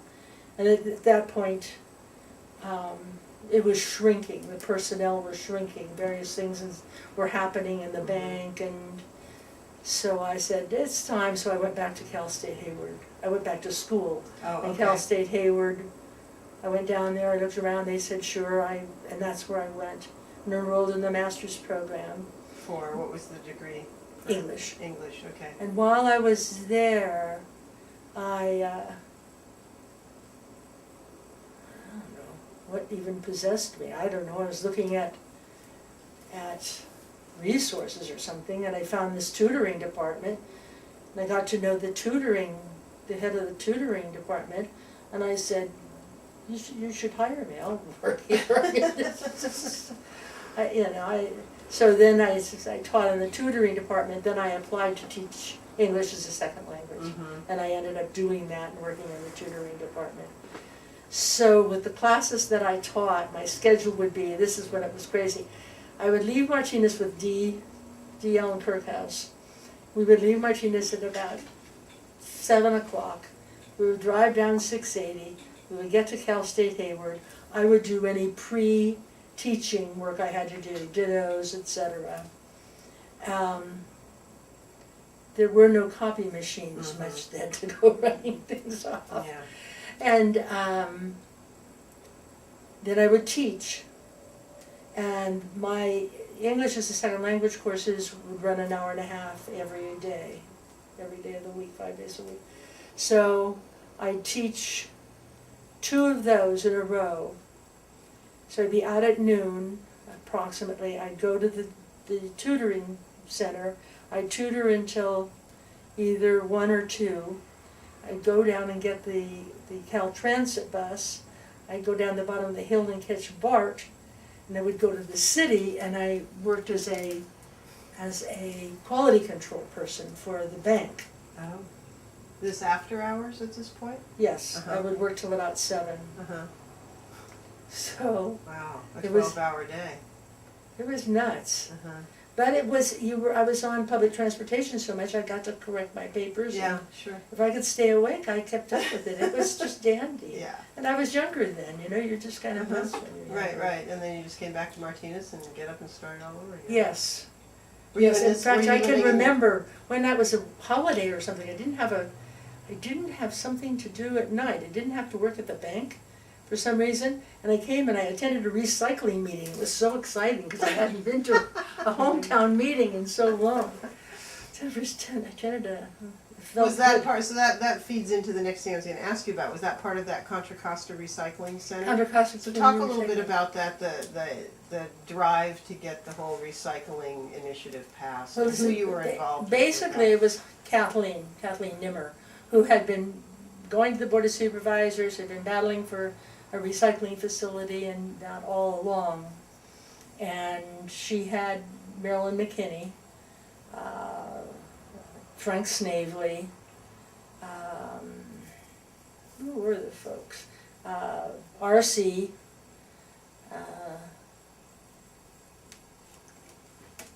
I can't remember all of us. Oh, Patty, over here who moved to Walnut Creek.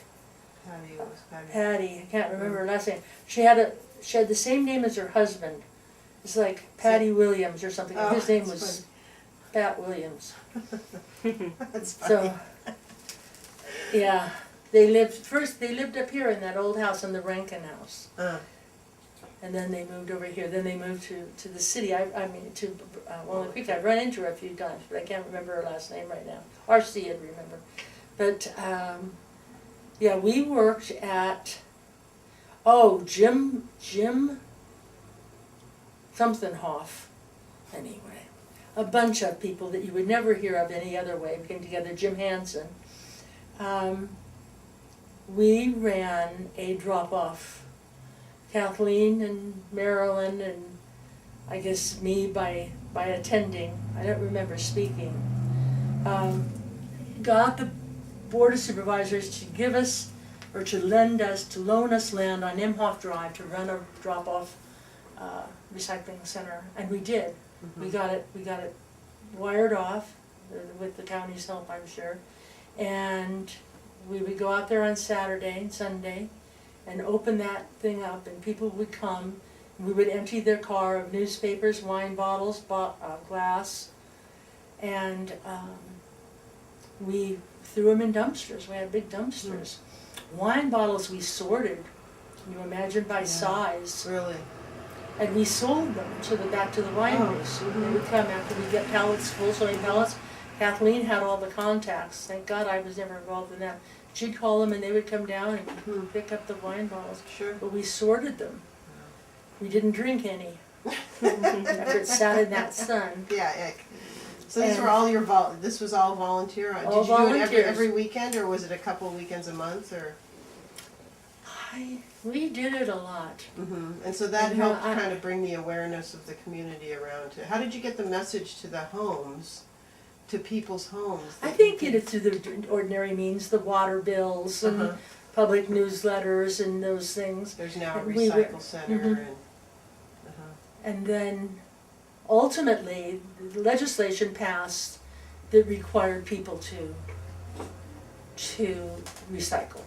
And the bins came about and all that. Right, Needless to say, they weren't very supportive of us, probably not. but they got more supportive of us. We collected oil too. We had Oh, a really? tank out there and we collected oil. That was probably our most delicate thing because people Sure. would spill. Yeah, So then we were creating a toxic dump site aside from doing something right. good And this was just a fenced off parking lot area, on Imhoff. Yeah. which now, of course, we know it has the big site where you Right. can drive in, you don't get out of your car, they take it all out.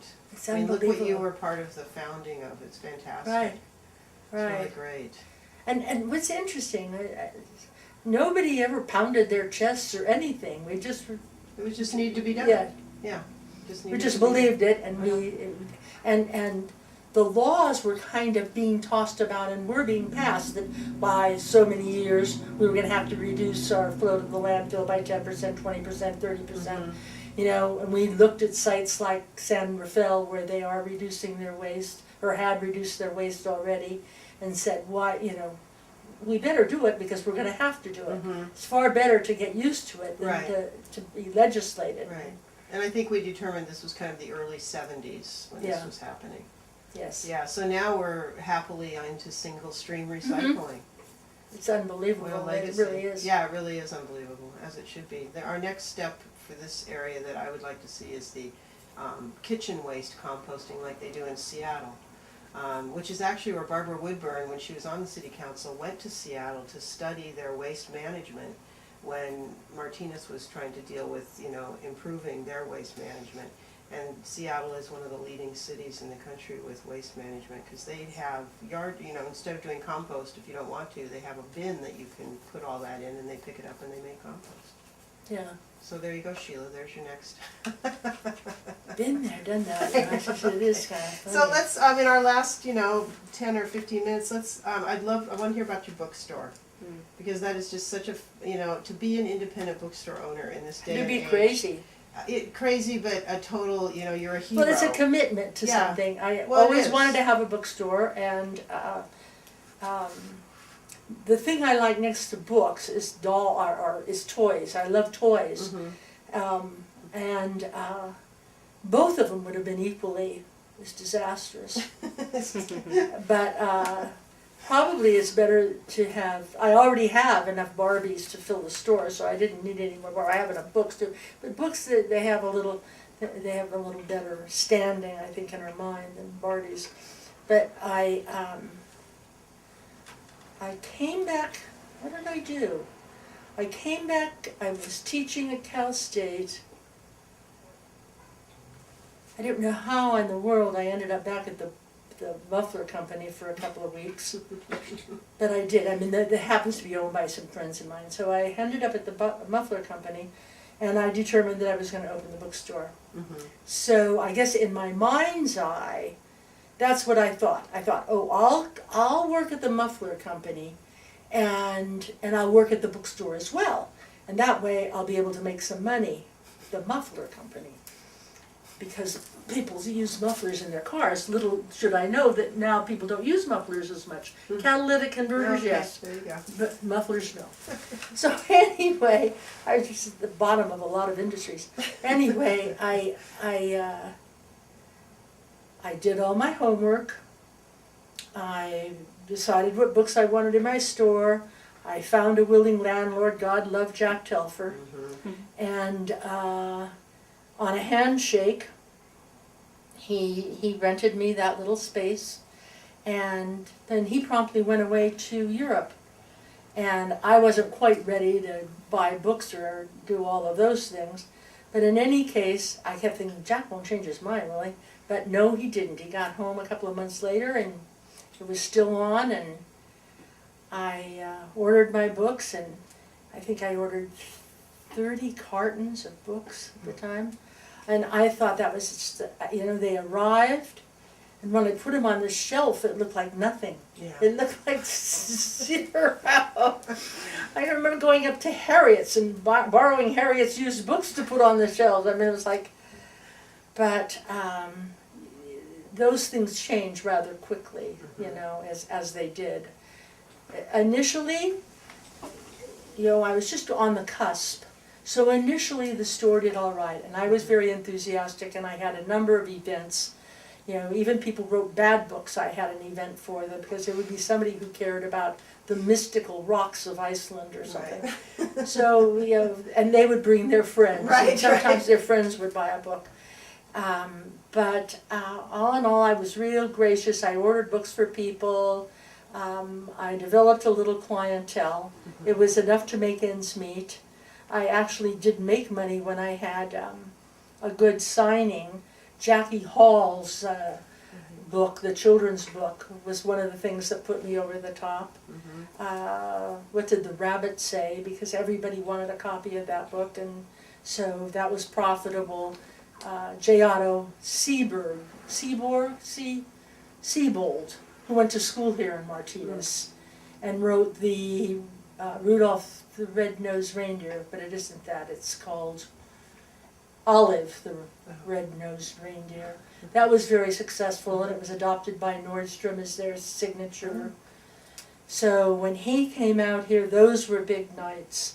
I had a travel writer who did pretty well. If I had the events on a Saturday or Sunday and publicized, I could get, maybe 50, 60 people. Wow, in that little tiny spot. Yeah, well, they'd line up outside, and Come in for a signed book. come in for a signed book, yeah. Mhm. So, Well, I remember your mom down there Yes. many a time. She Dolly used to, would come- Dolly was down there a lot. Dolly would always Yeah. come down and help, Uh-huh. and people loved seeing her. Oh, yeah, She was it always, was so pleasant to come in there and have Dolly. yeah, and so during those first years, it was okay. I mean, it made enough money to buy the books that I kept restocking the shelves with. Right.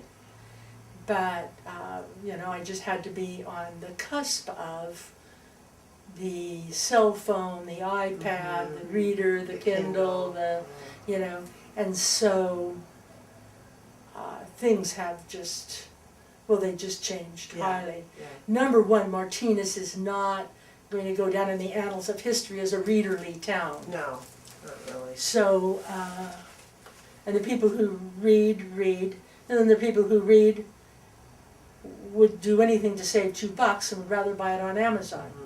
And so, But I do remember some of your books in there were focused on local history. a lot of local history. And that was such a treasure because, you could always come Yeah. to Sheila Grilli Bookseller and get the Martinez history, the Contra Costa history.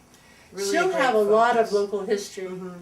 So at this time, and I always have bought a lot of California, Contra Costa. In fact, there's a book I just bought recently to come in, and Pat said, Keeble, she said, you're not supposed to be buying books, you're supposed to be getting rid of books. I said, well, for me, Yeah. I can buy them for me. My personal collection. Yeah. So, but yeah, I was heavy in California history, Martinez history, carried the Historical Society books. Right.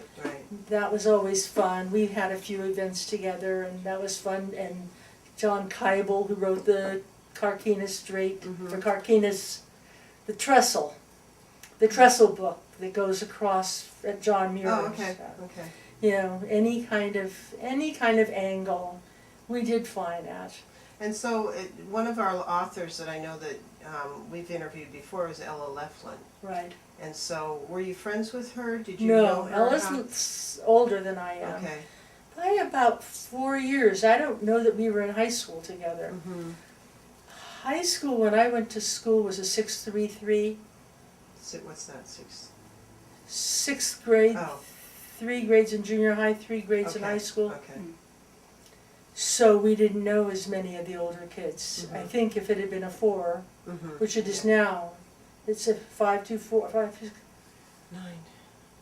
Yeah, it's a 4. High school's 4 now. Yeah. Freshman through senior.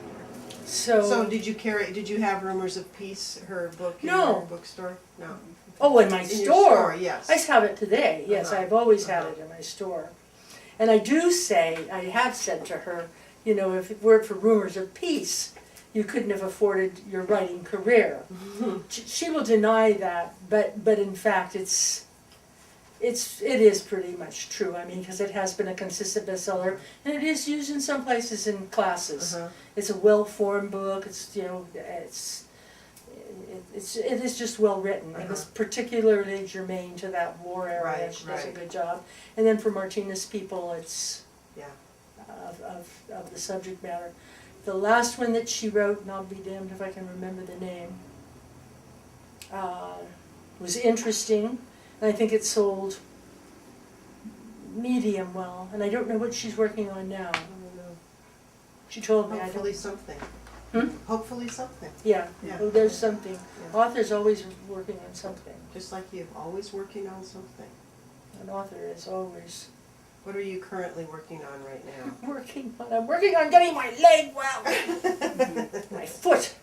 My foot is terrible to be so restricted by one blister on one foot. Doesn't really match up with the Sheila Grilli we've just learned about to be restricted. Does not. No. It's just, the doctor, I sit there and it's all I can do to keep from crying. When he Yeah. took that cast off, and I looked at his face, I would have cried. I would have cried, Yeah. except that it would have done no good. Uh-huh. But I thought, afterwards it was all said and done. I said, you don't know who you're restricting from saying anything. You just don't understand. Yeah. So, this has not been one of the brighter moments in my life. Well, so you'll move on beyond your foot injury, and so what? Kind of just wrapping up. I have to sell my store. I have to sell out my store. Okay. So I have to decide. I've done some calls. Just to be honest, I've called Powell's. I've called a couple of names that they gave me in Southern California, people who buy used books, etc. No one. Everybody is smothered with books right now. Yeah. I have a cherry picker in Berkeley who has volunteered to buy some. But that's, of course, where I want to go through a cherry picker, and so I probably will throw them out here for 60% off, and then box some of them up, donate some. Anyway, I have to get. So you have to shut. I have to down. get out of the store. Yeah. A property management company, as opposed to Mr. Telfer, bless his heart, came in and said, well, we'd like to triple the rent and have you sign a 10-year lease. And I shouldn't say this on tape, but I said, I waited a minute and I looked at him and I said, are you smoking dope? This older gentleman looked at me so strange. So strangely, excuse me, who would look at a bookseller? Yeah. And ask for a 10-year lease at triple the rent. At any rent. You almost have to own your building. Or you have to have a landlord that's devoted to books and thinks that something will turn around somehow. There will be some great... It's part of their community service to have a bookstore in there, yes. Yeah. Well, I really have thought that. I think Asley, Asley liked me there. Yeah. It was safe. She felt she could run next door, etc. Sure. But Asley's not as well as she was. Right. And so, I'm dealing with members of the family who would like some money out of there. Sure. Yeah. Of the Well, this will just move you on to the next chapter. Yeah, which won't be a doll store or No, a toy or a store. toy store, but it'll be another interesting adventure. I should show you this. Is this toys?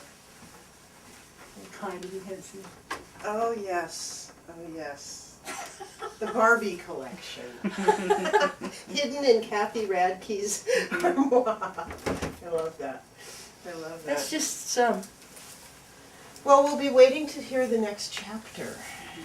Yeah, I don't know. To get the foot better, and hopefully, I'd like to have a lot of friends who've offered, but I've got to get my own things out of the store, and then do something, Jane. I don't know. Okay. Get the store empty, Uh-huh. so that they can rent it to somebody. Sure. And so that you can go on to your next adventure. So I can go on to my next thing, which will be to sell the stuff in the house. But I seem to have accumulated a. You have a rich life. You have rich possessions. You have rich That's memories. just too much stuff. Yeah. Talk to you a little bit about the community college board that you were on for 15 years. Can you tell us a little bit about, or tell us how you got started on that and what your role was, and you're still on the community college board, elected every election, I might add. Well, all of my friends have always said I should have stayed teaching, which, that was an option, of course, but I didn't. But I think I was a good teacher, and I liked it, but circumstances were that, my husband needed an assistant, so I had to leave teaching to help him, and then Prop 13 passed, and it was hard to get a job, and so, it wasn't anything I was willing to fight for. Then it got very political, and you had to be somebody's second cousin to get a job, and I wasn't related to anybody in the school district, and But I've always been on the fringe of education, and it's certainly of interest to me. So anyway, I ran for city clerk. The job, the key is that I ran for city clerk. I believe I ran for city council here once. I did. I ran for city council, and I did a darn good job. I filed on the last day, and my mother walked door to door, and I walked door to door, and I did real well. I think I came in just one out of first place, and I ran against people who lost, like Ken Dote. It was a historic election, historic. Anyway, so then I knew I had power. No, that's not true. I didn't run again for anything for a long time. Then I ran for city clerk because I felt that the city clerk's job had been ignored and the city had lost half its records, and I felt, being an old school person myself, I could get in there and kind of get things straightened out. So I ran, but it was a three-way race with a guy. Don't ever, anybody who's aspiring to politics, do not run in a three-way race with a man. So the man won, and so then, and I had my bookstore, and so I was busy working on that anyway. So one day into my bookstore come about 6 people who I'd never seen before in my entire life, along with Ted Radke. And they have an idea that they've just come up with, that I should run for community college trustee. And I said, I just ran and I lost, and I have time to lick my wounds and all of that. No, you don't. You should do this. We need somebody with your. So I said, well, I think the last day of filing is today, in about 3 hours. And they said, that's all right, we can get it done. Yeah. And tell us a little bit, what would that role be? You're the trustee on the community college I would be board. one of 5 people. The first person who had the job as the community college trustee from this ward was George Gordon. They named the building after him, and he served for 20 years or so. Second trustee was Gene Ross. They named the boardroom after him, and he served for 21 years or something of that nature, 22 years or something. And now they want Sheila Grilli to serve as the 3rd trustee from this district. Wow. Kind of an incredible thing. It's quite a legacy to follow. So anyway, I said, and what it involves is, as all trustees are really involved, community college trustees or school trustees, they have a fiduciary duty to use the money that the taxpayers pay wisely and well. Okay. So that's their formal idea. Their formal Job description. job is the fiduciary job. And the second one is to make sure that things run well, to set an environment of learning, to put students first, to you're not to be a micromanager and get in there and say, I think we ought to add another textbook to math 2 or something. That's not what we do. We hire good personnel and trust that personnel to, with the resources that we pay for, make their decisions good and support those decisions, provided they do stay good.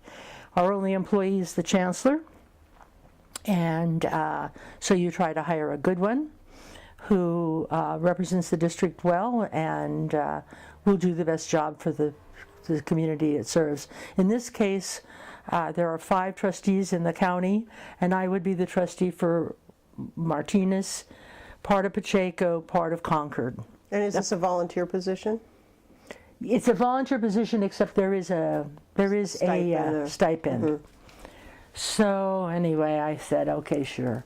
I'm good for anything. It's hard to turn Ted Radke down. Yeah, it's hard to turn Ted Radke down. You can do this, Sheila. Sure, I'll help. I think all he ever said was no. But anyway, I ran, and I forever took the wrath because I had no endorsements. No endorsements, because everybody had endorsed my opponent, who was Scott Gordon. Oh. Everybody. I mean, the son of the man for whom the building was named was running against me with his political legacy or whatever it was, and he even had The people on the sewer district had endorsed him. The people on the Bark district endorsed him. Oh. I have no idea how those people endorse anybody for college district, but heavens to Betsy, they all endorsed him, number one. The only person who hadn't endorsed him yet was Tom Torlakson. So Ted Radke, old muscles, Yeah.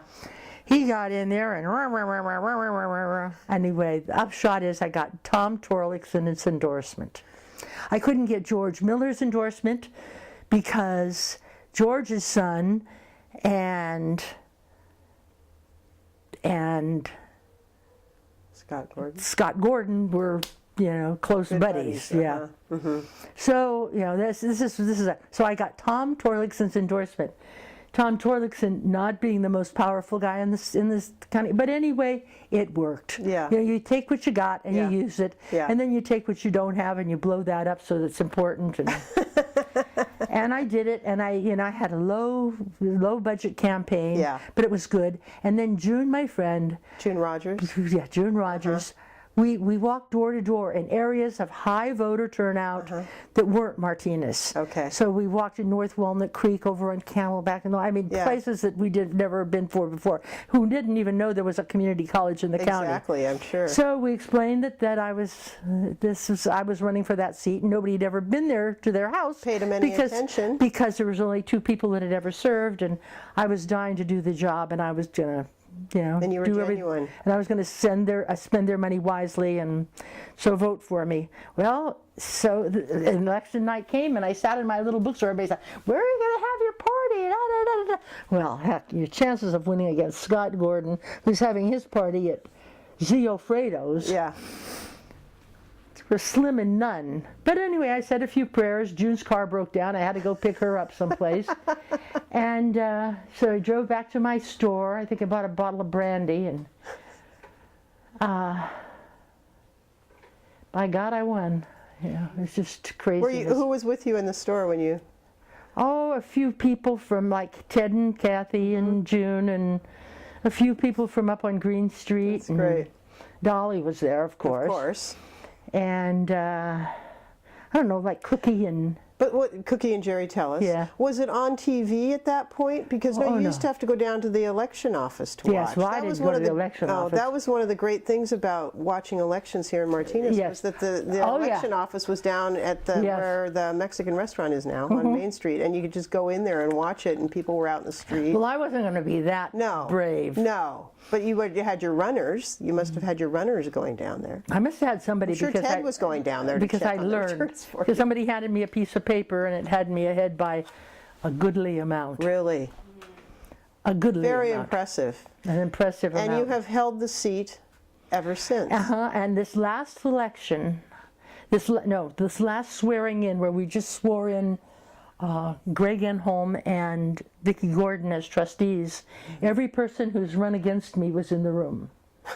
Scott Gordon was there for his wife. Greg Enholm was there because he had won a seat, and Ray Sloan was there because he's a gadfly and he's always there, right? So, but I ran. I never got to run unopposed. Never. I had to run every single time. Other people get to run unopposed, dead center. I mean, they never. Look at Ted. Yeah. He finds that he gets a wrinkle that somebody's going to run against him, and he runs down and massages him into submission or something. Yes, you have. You've run against someone every time. So anyway, so the lesson you learn from that is don't run again. Don't run against Sheila Grilli. And I don't think I'm going to run against. I keep thinking, am I Dianne Feinstein? I mean, how long is the seat? 4 years. Okay. So I run again next November. Oh, well, you'll probably run again. No, there really should be. It all depends who. Because you're only got 15 years. You need to get at least I mean, come on, at 15, they're only going to name a bench after you. You need to keep going so you can get at least another room or. I know, it would be right. Come on, yeah, you're close. An annex. You're close. An annex, yeah. The upstairs room. But anyway, it has been a good experience, and it's been everything that I thought it would be. Good. I feel like I've played a good role. We have a wonderful chancellor at the present time. I'm real happy about. She's a woman that I wanted to be chancellor the first time I met her. Mm-hmm. And Who is it now? Who's our Helen Benjamin. And how did she come upon the job? Well, she was working for the college district, and she had a position down at Contra Costa, and she was in a like a closed session or a pre-meeting board over some problem, some issue that wasn't universally supported by the faculty and the classified employees, and so there was some little wrinkle. What it was precisely, I don't know. It's like 16 years ago, but she spoke up, and she was so sensible. I thought, gee, that makes so much sense. Mm-hmm. It's just kind of scary. So after that meeting, I walked up to her. I said, "Why aren't you running this place? Here we have to have this big brouhaha in this room over, and she said, well, you have a group of people here who don't, this, and I mean, she just kind of accepted the facts. So the only way you're going to get something together is you're going to have to do this. And we did that, and it worked. And so I said, why aren't you running this place? And she just laughed. And kind of during our relationship, just with her being an employee, that respect grew. Mm-hmm. And then Chuck was not a popular chancellor with well, he wasn't popular with Ted, that's for darn sure, but he wasn't popular with a lot of people. But I'm just one person on a board, mm-hmm. and the junior person on the board doesn't generally get their way. Right. Although I tried, but of course, but planted the seed plenty of times. But in any case, we were able to finally retire Chuck Spence and get Helen in as chancellor. So how long has she been chancellor now? Gee, 10 years. 10 I years. think. Okay. But you're now a senior member of the board. I'm a senior member with John Nedgerly. He is longer than I am. Uh-huh. The senator's son. Right. And then we have two ingenues, and we have John Marquez, who was one of these people who got to run without any opposition, just said, I want to be a college trustee, and nobody ran against him, and he just was elected. Mm-hmm. Who may or may not run again. I don't. He's an old Richmond City Council person, mm-hmm. and I think he's making noises like he wants to be that again, but I don't know. That's that's something else. So do you feel that the funding has gone down, the money's gone down? What a change in your ability to the funding. I mean, just the funds that you have to oversee.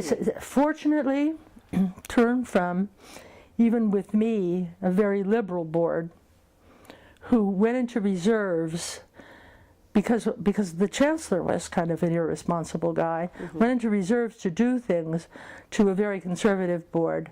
I mean, it was a learning experience for me, but the trouble you can get yourself into by spending what you consider reserves is dangerous. So we have reserves, and then we have reserves for our reserves, mm-hmm, mm-hmm. because things happen.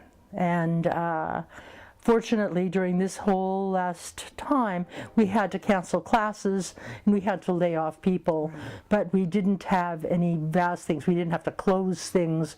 We were able to offer at least limited programs. We were able to serve, for the most part, the students that we were there to serve. Our productivity increased because teachers took on more students. So it was kind of an amazing time, but we've emerged, mm-hmm. now with the prop of the $30 billion from the state. Right. So what do you foresee in this next series of years? I mean, we foresee a lot of restoration. Oh, good. Of the services that were right. having to be pulled. We see some restoration, and of course everybody wants it now. Uh-huh. And we're not doing it now. We're kind of going at it in a logical way, thoughtful, COLA and et cetera, and making up for it, but mm-hmm. not just giving away that kind of thing has been done, and it gets you in trouble because then you give and then you have to pull back Pull again. it off again. Why go through the pain? You've done it once. So we're going to go through a period of restoration till everybody has basically what they had. That's optimistic. I mean, that's because it was Prop 30, wasn't it? The passed? Yes. Yeah. Yeah. Because it seems like the community college education has become just so much more accessible, Now, and people are just clamoring for classes, and you talk to people, and they're already filled, and there's We such had a need. slump. Yeah. We had a slump because we were able to offer fewer classes, but then the privates got so expensive Right, all of a sudden right. they started jumping their prices. I don't know that they handled that all too well. They made their costs too high, and Well, that's good news to hear that, since the state passed that proposition, that now we can start to regroup back up. as we're hiring, we've hired new people, so Good. that means more classes. Good. We've added classes, and So what are the colleges that the board covers? Which colleges are, which community college? DVC? the board covers DVC, Los Madonnas, and Contra Costa in San Pablo. Okay. And we have 2 learning centers, what we call learning centers. One is our adjunct, we have a learning center in Brentwood that is associated with Los Madonnas. We have a learning center in Doherty Valley, which is associated with DVC. And those are like little Satellites, and the one in Doherty Valley is new. It's a very nice campus. The one in Brentwood is in a restored Safeway building. Oh, And we're the last bond that we had had some planning money for the actual campus that will be built up there in Brentwood, and we have acquired the site, and the intention now is to go out for a bond next year, and if we pass that bond, we will build that site, which will mean we'll move out of the restored Safeway. this restored Safeway and go into a site, Brentwood Center, Great, great. and so thus serve that end of the county. Which has a growing population. Growing and, population. They have Los Madonnas up there in Richmond, and and Livermore, the way that area is kind of covered, Los Madonnas in Livermore? Los Madonnas in off of Highway 4. Los Madonnas off Highway 4 Yeah. with its satellite in Brentwood. Right, okay. But that area up by Brentwood and Right. Oakley, etc., can get to Livermore I see. quickly. I see. So you'd see Livermore population coming up to Right. Brentwood to fill in that. So we probably won't go any farther. Right. So that's it. It covers this entire county, but From east to west or west to east. Yeah, great.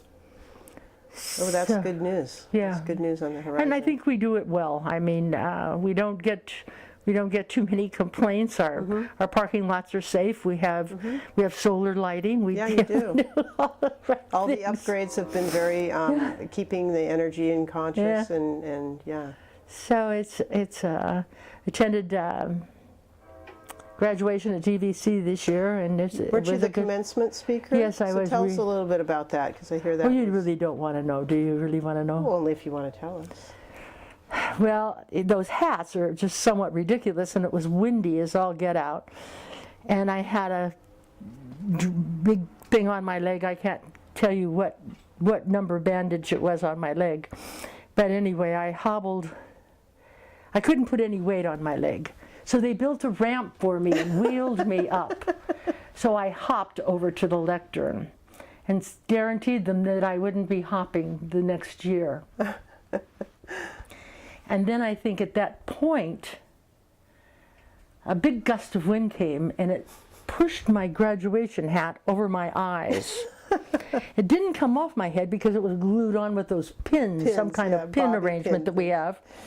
And so I couldn't get it. I was trying to get my hands in to push it back, and there were people on both sides rescuing me, not knowing what kind of pins I had in there. So I had 4 people with me.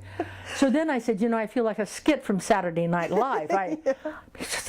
This is one graduation hat. And then I said something like, who invented these hats? Which of course just made everybody laugh because the hats are just the They're piss silly. poor excuse Yeah. for an hat. Yeah. So, Anyway, so finally I just pull the hat off. I get the clips, I get there, please get your hat off. I get the clips off, I pull the hat off. All right, I said, now we're ready to go. Now, everybody's going to give you advice here, or talk about global warming, or do all of those things, the important things in life. Well, I'm going to tell you what's really important.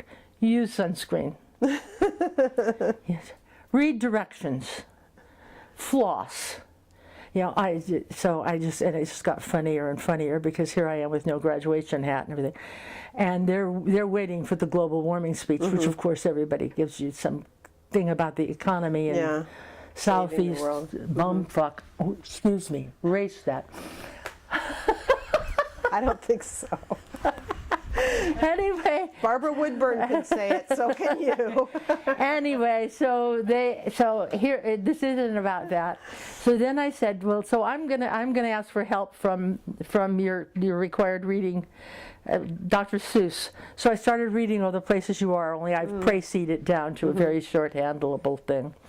And read Dr. Seuss with gestures all tapered by the fact that I didn't want to fall off my foot. Right. You were tottering up there. So anyway, I read the Dr. Seuss story and thanked them for enduring and went and sat down. This is the first time I handed out diplomas with the president of the school, Peter Garcia, and he said this is the first time he's ever heard graduates thank somebody for a graduation speech. Nice. I mean, people leaned over and gave me kisses. Very nice. Isn't that great? They just kind of got so into this, the plight of it all. Yeah. And Dr. Seuss, who they wouldn't have listened to under ordinary circumstances. But anyway, it went over very well. The chancellor called me and said, I hear you. Did another one, you know, because I'm inclined to kind of speak a little offhand or something. But which is one of the wonderful things about Sheila Grilli. That's one of the wonderful things about it. Does Sheila kind Grilli. Of come every once in a while. We had an evaluation. We just completed a board evaluation and said sometimes some of the board members say crazy things. I said, imagine that. They're not talking about me. My God, would this meeting be boring if somebody didn't do something? Yeah. Oh, I said, I'm Shakespeare's comic relief. As soon as I heard about Shakespeare and how wise he was to have those comic relief parts in his play, I said, I would have had a job for life with Shakespeare. There you go. Oh, funny. I do a good job for the college. Yeah. I believe in it. Yeah. It does. You know, I have done it for a long time, so it isn't all brand new to me. So the same things do happen kind of the same time of year, and but you just get better at it, I think. Exactly, and then the challenges are different given whatever happens, and now we're on an upswing, so that's a fantastic way to be a part of, and you know, so that's all. You know, it's not sure you've been doing it for a long time. It doesn't mean it's always the same. Dog and pony show. Yeah. So obviously you have a whole different spin on life than the traditional woman may have had, you know, given your age and given when you grew up.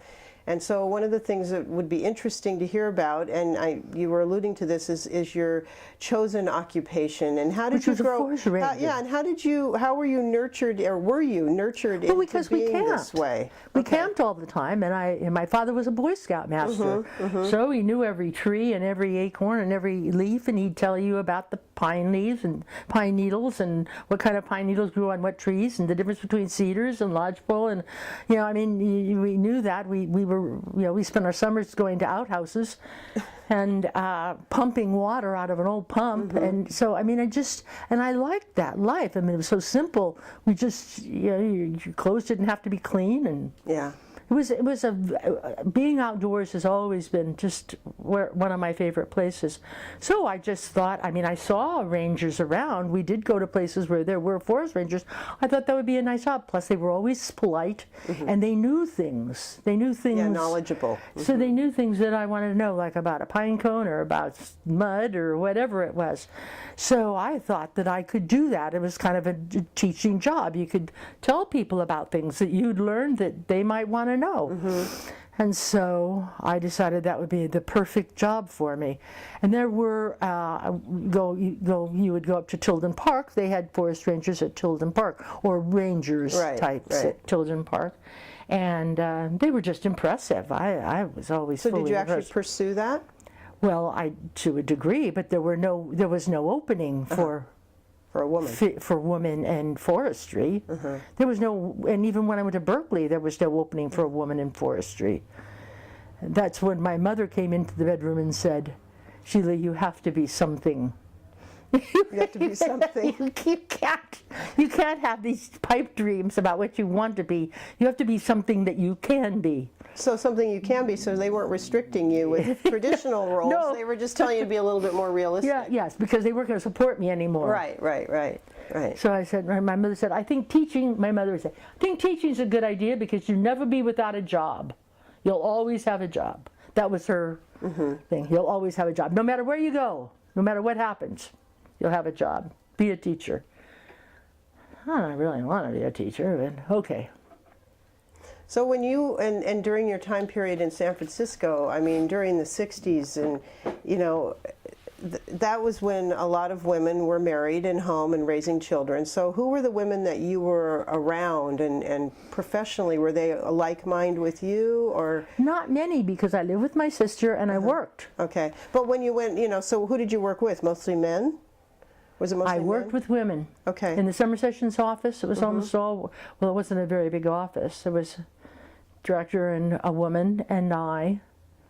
There were 3 women, and they worked full year just running the summer sessions office. We didn't set up the programs, but just did the catalog and that kind of thing. This was for summer for the school, sessions for San Francisco State. Okay. And then when you were in the real estate and the banking end of it, Almost all the big positions were men. I had a friend who was an assistant vice president, a woman, and you know, gosh, we thought that was a big deal. We bought her a charm and all of that, but there were mostly men in banking. But I mean, did you see that time period though? I mean, you saw through such an incredible, you know, the women's movement, the whole change in never thought social. about it. You didn't think about it. You were just doing your life. Yeah, I can tell you one thing. At some point, I wanted to teach at DVC. The person who taught journalism when I was there was Dave Marin, and it's whenever he left DVC, so they're going to hire a teacher. And I don't know whether I had the linoleum store then or whether it was after Prop 13. I can't quite remember. But I went back to be interviewed. I filled out all the things. In fact, I tried to work at Los Madonnas as well. But when I went back to DVC and I interviewed with people I had known, basically more through student government than through classes. Okay. Metzger was the head of student affairs or whatever that was. But they asked me if I intended to have children. Oh. And I said yes, and I did not get the job, and they told me it was because I intended to have children. Really? It was permitted in that time, so I guess it was early on. And then I tried for a job at Los Madonnas at one point when Los Madonnas was first new, and I didn't get that job, and there was really no reason why I shouldn't have gotten the job. Although I don't know that I was of childbearing age particularly then. I guess I was. So they just assumed, perhaps. Yeah, but that used to be a big deal, that childbearing yes, age absolutely. thing. So you were denied the job at DVC, flat out they told you that that's why. Right. They didn't want, they'd had this teacher for a long time. They didn't want to get another teacher there and have her gone in 2 years. Yeah, wow. And how did you feel about that? Well, I not so that I was going to carry a flag or anything about it, but I just accepted, I guess. I mean, I didn't know of anybody who was pregnant who had a job. Okay. You know, for all practical purposes, you know, you kind of go home and say, well, that doesn't make sense. Yeah. But then you look around and you think, there's no pregnant women teaching at DVC. And so of your peers, of your friends, were there married couples where the woman was pregnant and she had quit her job and stayed home? Who were your social friends at that age? Well, Skip and Eleanor, she adopted. Okay. She never worked, or she adopted. She didn't have kids. Any friends that you knew that had to quit their jobs because they were pregnant? I don't think so. I can't remember. Yeah. Maybe I had no friends. I doubt that. Well, that's pretty bold to tell you that. But now. I mean, now we think it's bold, you know. Yeah, now people speak of it. openly. Right, They right. didn't really speak of it. I think it was more of a shame thing. I mean, I don't remember telling people about it. I think I was embarrassed. Oh, really? That you didn't get the job for that reason? Yeah, more than anything else. I wasn't, you know, it was like, There was something wrong with you that you couldn't. know, my father always told us about A Tree Grows in Brooklyn and about the little girl, you know, who was, she remarked at the Christians who were embarrassed about being pregnant, they stayed inside, etc., and how Jewish women were proud, they went outdoors, etc., etc. And I often think, you know, I think maybe pregnancy, even at that time, in the late 60s, early 70s, pregnancy wasn't something that was as accepted. I mean, it was known it happened, but it was not, women didn't walk around with their belly showing then, Right. ever. Right. And women wore a thing that came to here and Did the tent look, so you couldn't see the shape. so the whole idea of pregnancy has changed too. Yes, interesting. So you didn't talk about it like, I want to get pregnant. I mean, that wasn't a form of conversation, I don't think. Well, maybe it was, but it certainly wasn't in a professional world, you know. Interesting. That's an interesting So, perspective. But it didn't sound like you were, it sounds to me of everything that you've said, you just went through your life based on your interest, your pursuits, your passions, and you weren't so swept up in any social movements and your actions. recycling. Yeah. Social movements, yeah. Yeah, you just went about your life and happened to be.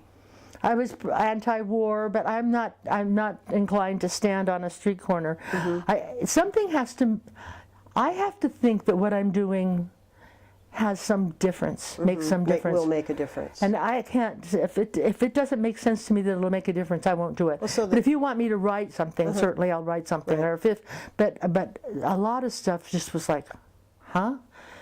It's like getting a spanking for breaking the sugar jar.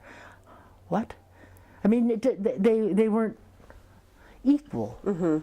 So maybe your impact has to be more on a local sense, like you're recycling, being involved in that, It because works. you could see that there would be an outcome from what your action was, whereas you can be against war, but it's such a huge global issue that, so you're more of a local impact, which is very strong and it worked for me. Absolutely. So what was what was the proudest kind of achievement or moment or time in your life?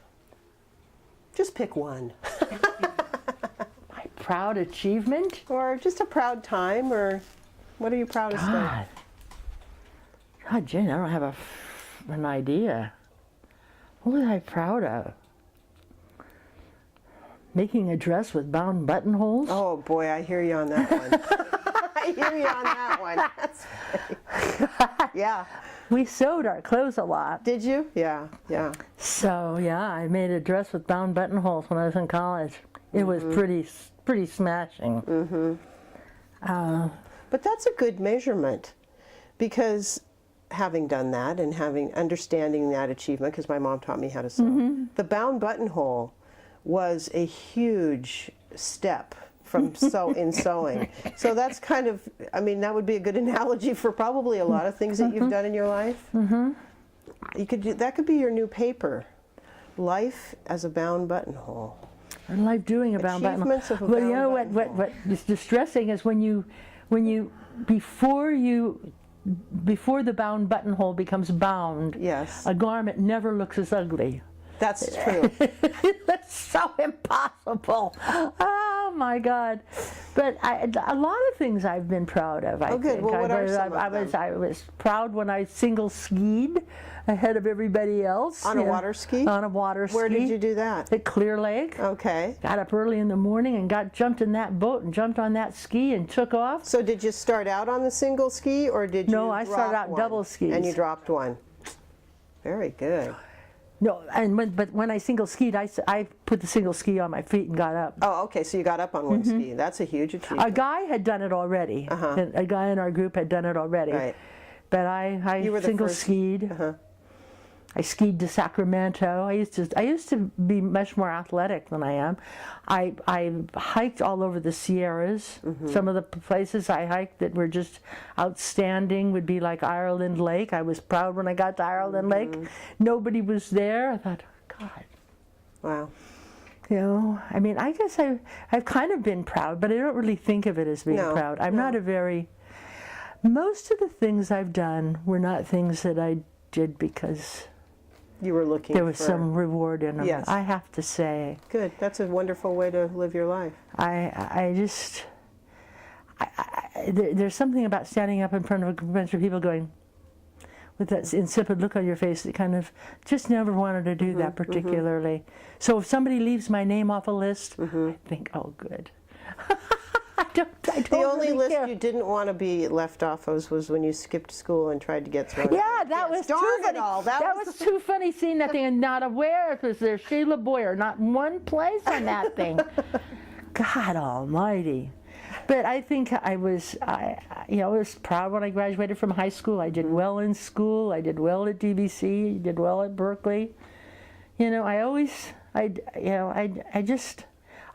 try to do my best. So I did well. So I was always kind of. Was that something that your parents Yeah, instilled I in think you? so. Always try to Well, do they your beat best? us if we didn't. Right, So. right. Didn't get to go to the movie. You bring home a. Yeah. And were your siblings as high achievers or just as happy? I mean, you've had I don't think so. I think life. I'm kind of a goofy person, and my second sister, my sister who's deceased, my third sister tells me that she wasn't very happy with me at all. Because Zoe wasn't happy with you? Uh-huh.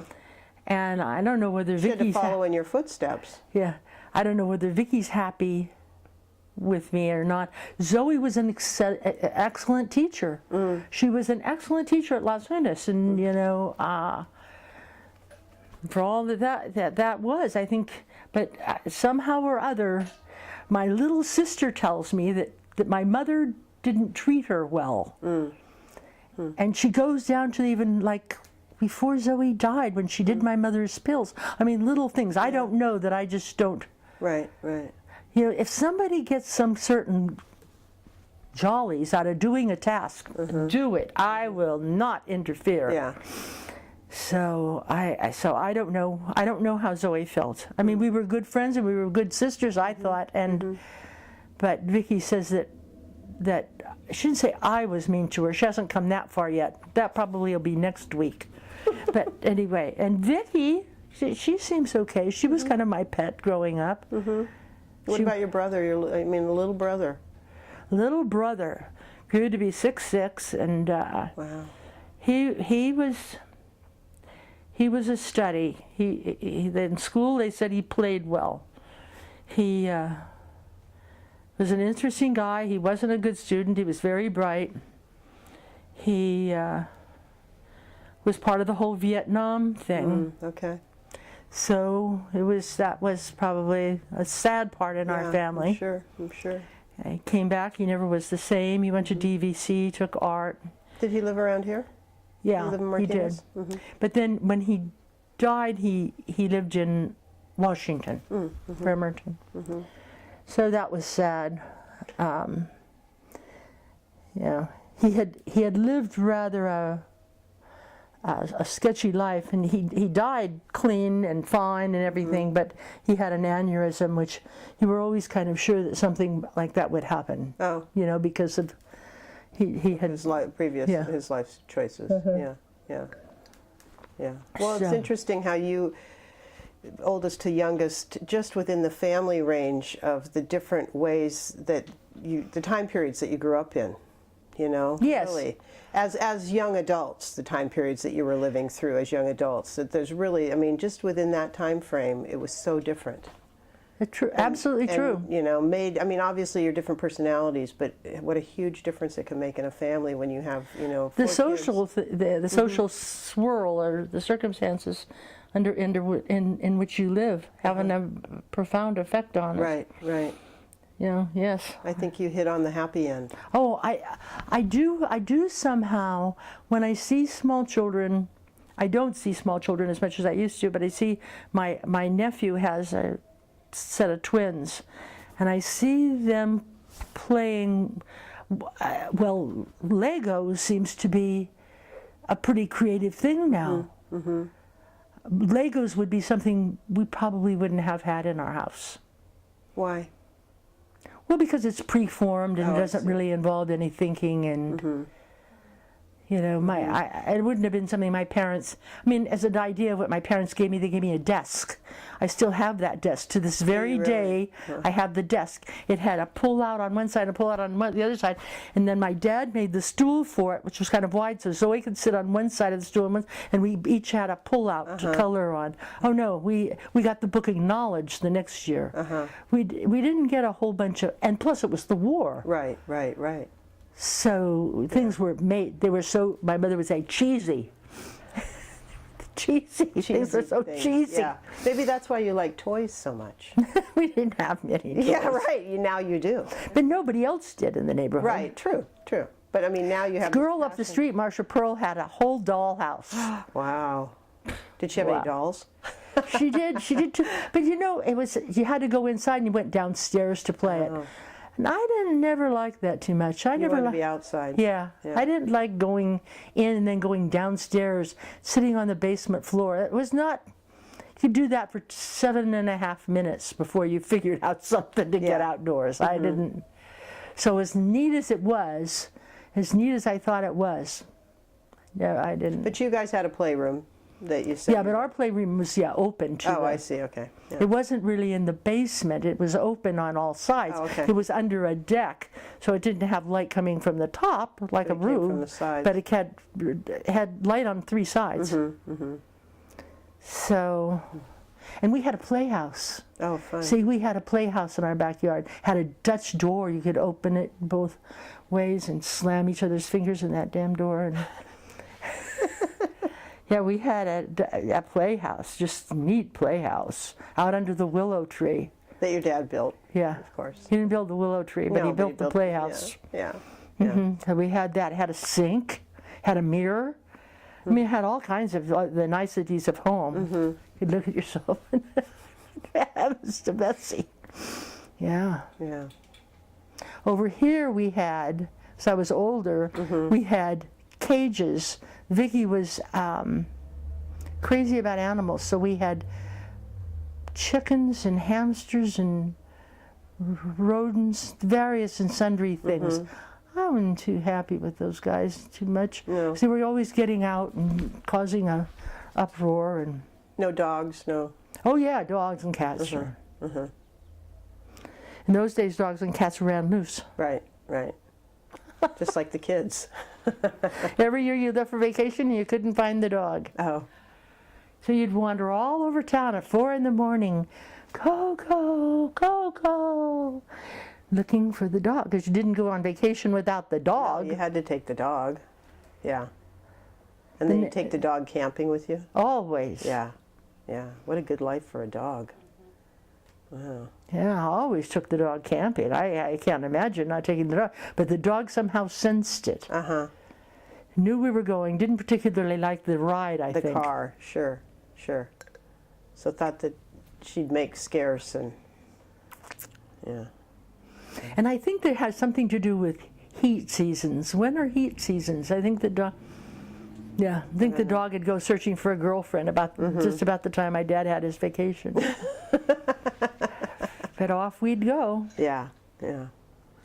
Dog went swimming with us. Dog, yeah, did What kind of dog? some kind of cocker mix.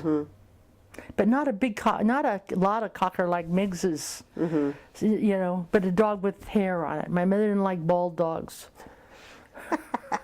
She liked dogs with a little hair on their ears and a little cute hair on their fluffy ear. Yeah, little the bit of curly, wavy ear. Right. red hair, red preferably. hair. Of course, red hair cockers. Yeah. Well, because that would go with Dolly. She'd look good with a dog like that. Yeah. Yeah, I could But see. she died. Her dogs that she had when she died were smaller and cuter. I see. Yeah, she went toward the poodle side of things. We had many of those. Funny. Yeah, it's interesting. My mother just endured the animals. I mean, she liked them when we were growing up, but we had to take care of the animals. Oh, The animals your were ours. responsibility. Yeah, feed them, wash them, da da da da da.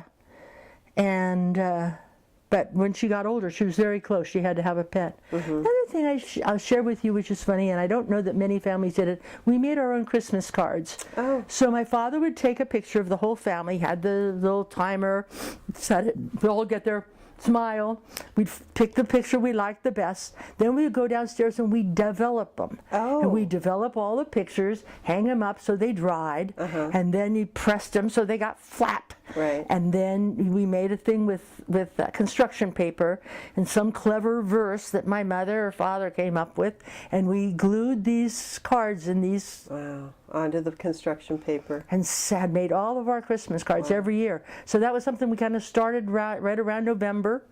And it went on to when I was in college. When I was in college, the first year I was there, they came down. The first year I was at Berkeley, I stayed in a rooming house. And my family all arrived one night, and we all stood on the stairs of the rooming house. Fun. It was the only year we were on staircase, because we didn't have staircases Did you in always our house. take your picture in your house in the same place? No, different places. So we took the picture and the thing, and So your dad had a dark room down in the basement? Yeah, down in the basement, had a dark room, and did the pictures.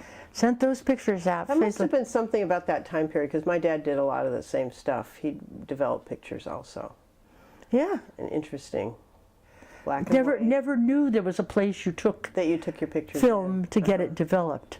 Or were they always black and white? He didn't. Oh develop yes, color. always. Yeah, Oh, right. he didn't have color. No. I don't even know when we knew color came about. Right. I guess we learned just about the time I got married. You could get color or black and white. I think I said, "Oh no, black and white." Yeah. Kodachrome? No. Yeah. It was expensive. I mean, I think they said, well, you can have color for so and so, well, being on the thrifty side. Right. So you guys had your whole family was rather unusual or unique, shall we say, for the time period also. Yeah. Yeah. Well, I don't know. We were just thrifty.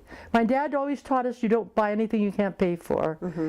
So when I learned about credit cards later on in life, and used to have a credit card bill that I didn't pay off every month, my mother would say, "I don't know how you can live with yourself. How can you live with yourself owing somebody money?" I said, "Mother, why not use somebody else's money instead of my own? It's just good sense." It's not good sense.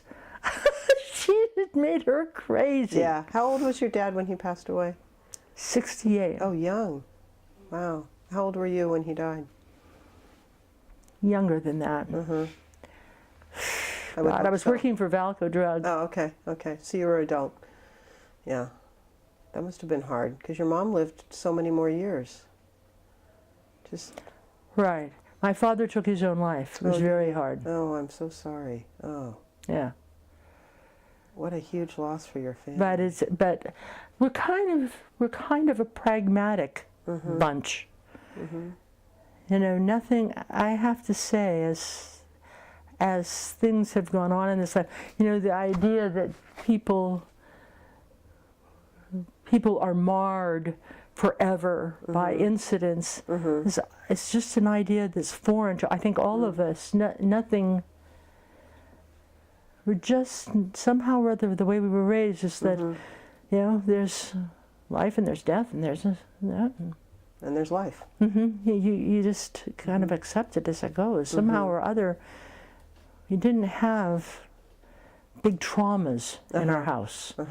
No trauma lasted longer than a day, I think. Really? It was like a rule. Okay. It was. I mean, you kissed your parents both goodnight, and that was it. Yeah. And if it crossed your feeble mind that you might not, it was changed real quickly for you. Right. So that's the way you were raised. So when you come across something that grievous and that just terrible, that's just how you proceeded on, the way that he'd raised you, the way your mom had raised you. Yeah, so and we all survived that. But obviously, what's paramount in your mind are the wonderful memories and the wonderful. Oh yeah. You know. And my mother continued to live in the house, and Yeah. Right.